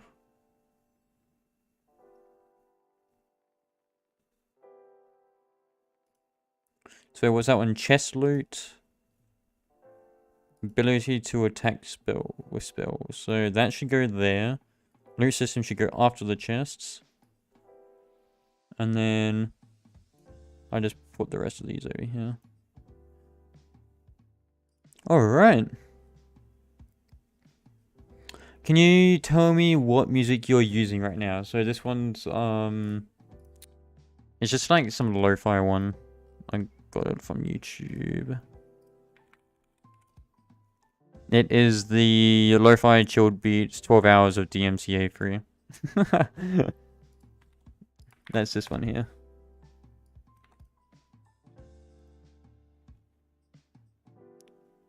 Yeah, I'm sending it now. There we go.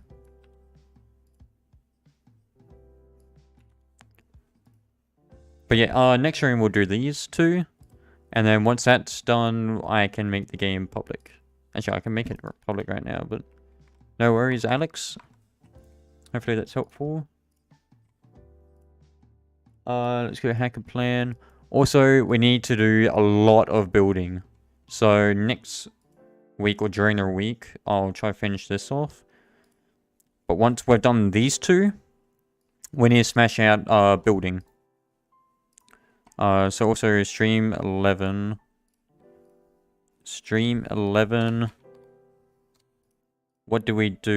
We did make a plugin to...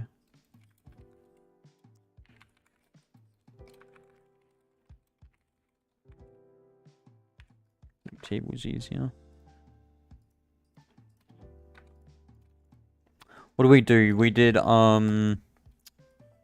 do we do? We did... I already forgot what we did. We did the finished AI system, except for specific AI attack methods. We've done, the loot drop system. Only supporting currency drop at the moment. We did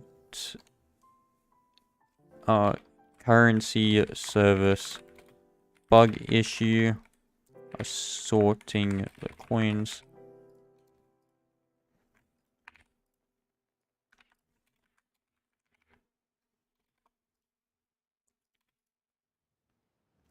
Fixed bug issue. There we go. Finish.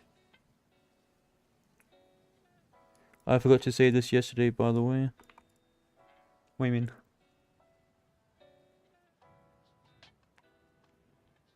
What's the game about? I know it's an RPG. Okay, so right now we're just building up an RPG system at the moment. So it's gonna be like a magic fantasy. So someone said Sword Art Online or Sword Burst Online with magic, that sort of thing. At the moment, I haven't thought of a story or anything like that. I need to actually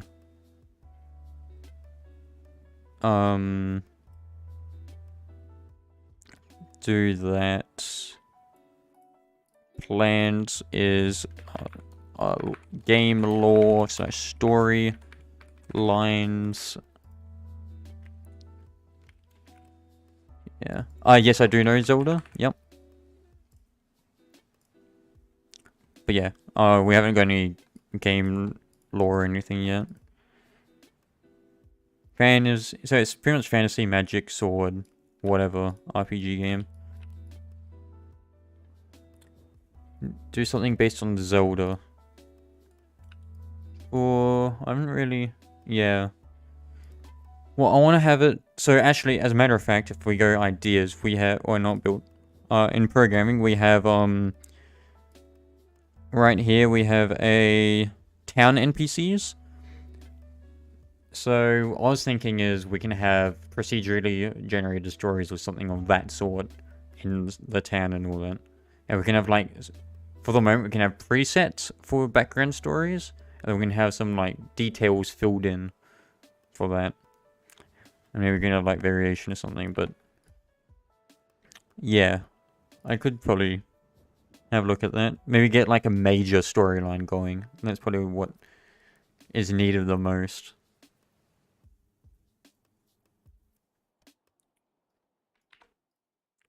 But yeah.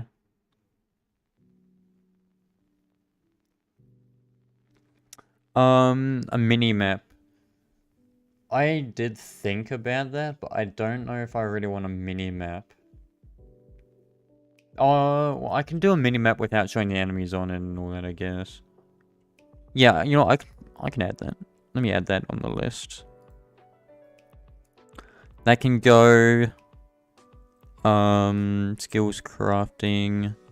Let's add a mini map here. Mini map of map. Oh, actually, that's the other issue. I need to figure that out. Mini map shows players only.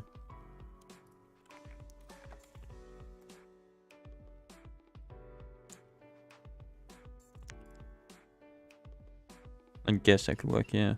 Oh, it shows map, players, and in-sight enemies. That's probably better to do.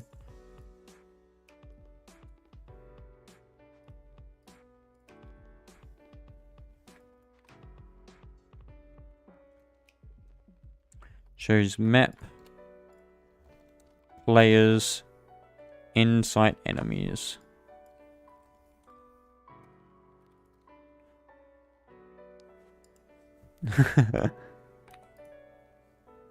Yeah.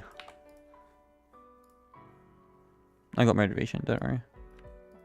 Just things will slow down quite a bit when uni comes. But actually no, I should have a lot of time by then.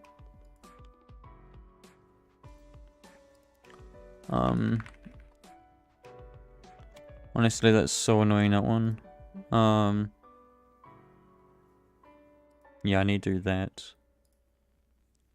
Whatever. There's cool around Roblox plugin to screenshot your world to use for a mini map. Yeah, I did see that plugin, yeah. I did see that one, yeah. I want to do everything from scratch though. I don't want to use plugins. And also any plugins I make, I want to do on stream for the game. Because right now I need one for adding items, adding enemies. I want dialogues. Oh, actually I'm probably gonna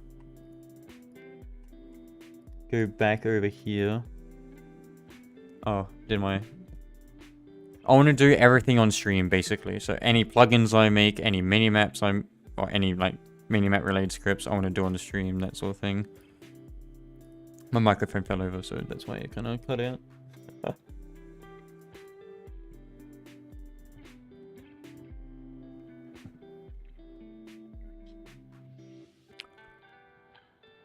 So let's have a look at...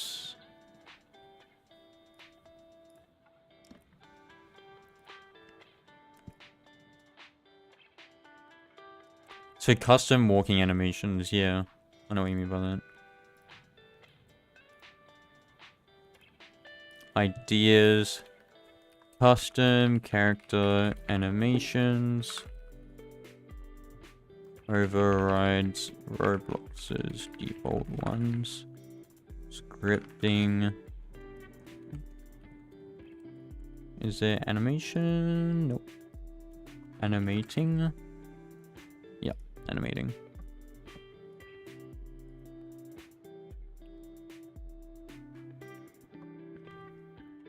Yeah, okay, there we go. But I need to go back to that plugin idea.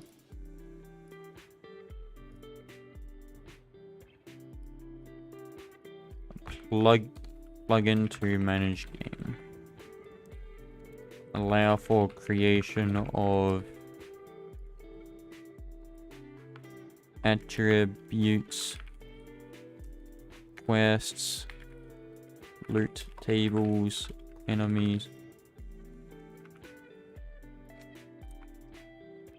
items,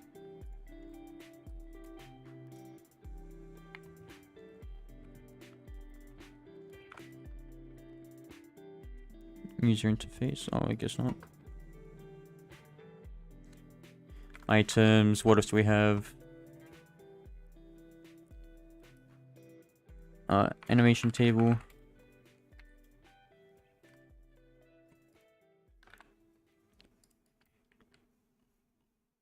That sort of stuff.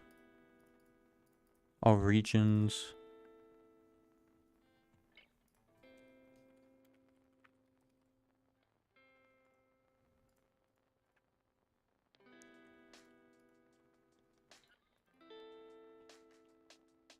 There we go. But yeah.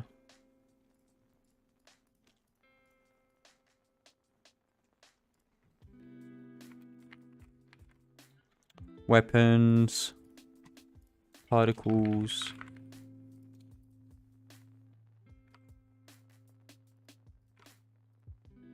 Actually, I'll just do weapons.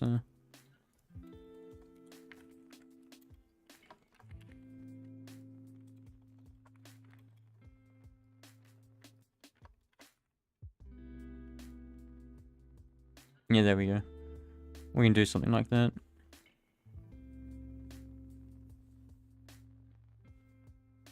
And then maybe we can just jump back here and get rid of...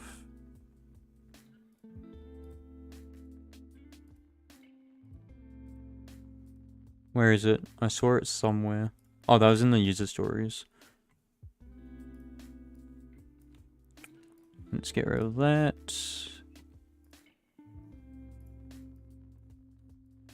Get rid of that. Get rid of that. Alright. That's pretty good. I'll upload streams, was it 7 and 9? And 1 or something like that? I think that's what we were missing. Also, let me post a game link in chat. Wait, actually, it should be here. It should be on here.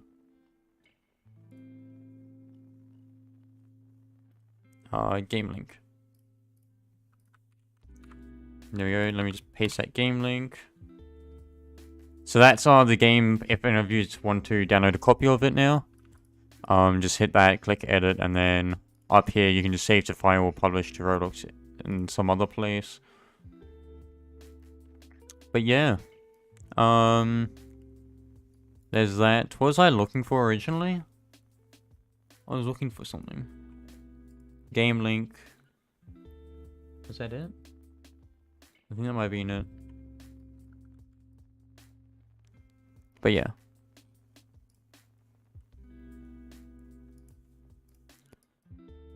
I guess I'll end the stream here. So thanks for watching. Hopefully you've learnt quite a bit. Oh, I need to check what. Yeah, so hopefully you've learnt quite a bit. Hopefully it's not too crazy for your brains. If not, just if it is quite crazy, just go back over and try to understand as much as you can. Even drawing like flow diagrams of what's pointing to what can help. I have a drawing tablet on the way, so I can do flow diagrams soon. Help understand that, because we can go back to our code and have a look. Oh, that's why you're talking to nobody here. Yeah, because there's white. Yeah, YouTube too. Yeah. But I need to go live here. So I'm looking for stream 9, 7. Oh, 7 and 9. I'll get them uploaded and I'll put them on the Discord later. So hopefully you've enjoyed the stream. I was confused, lol. Yeah, you're pretty confused, I could tell. And I'll see you in the next stream. See yous.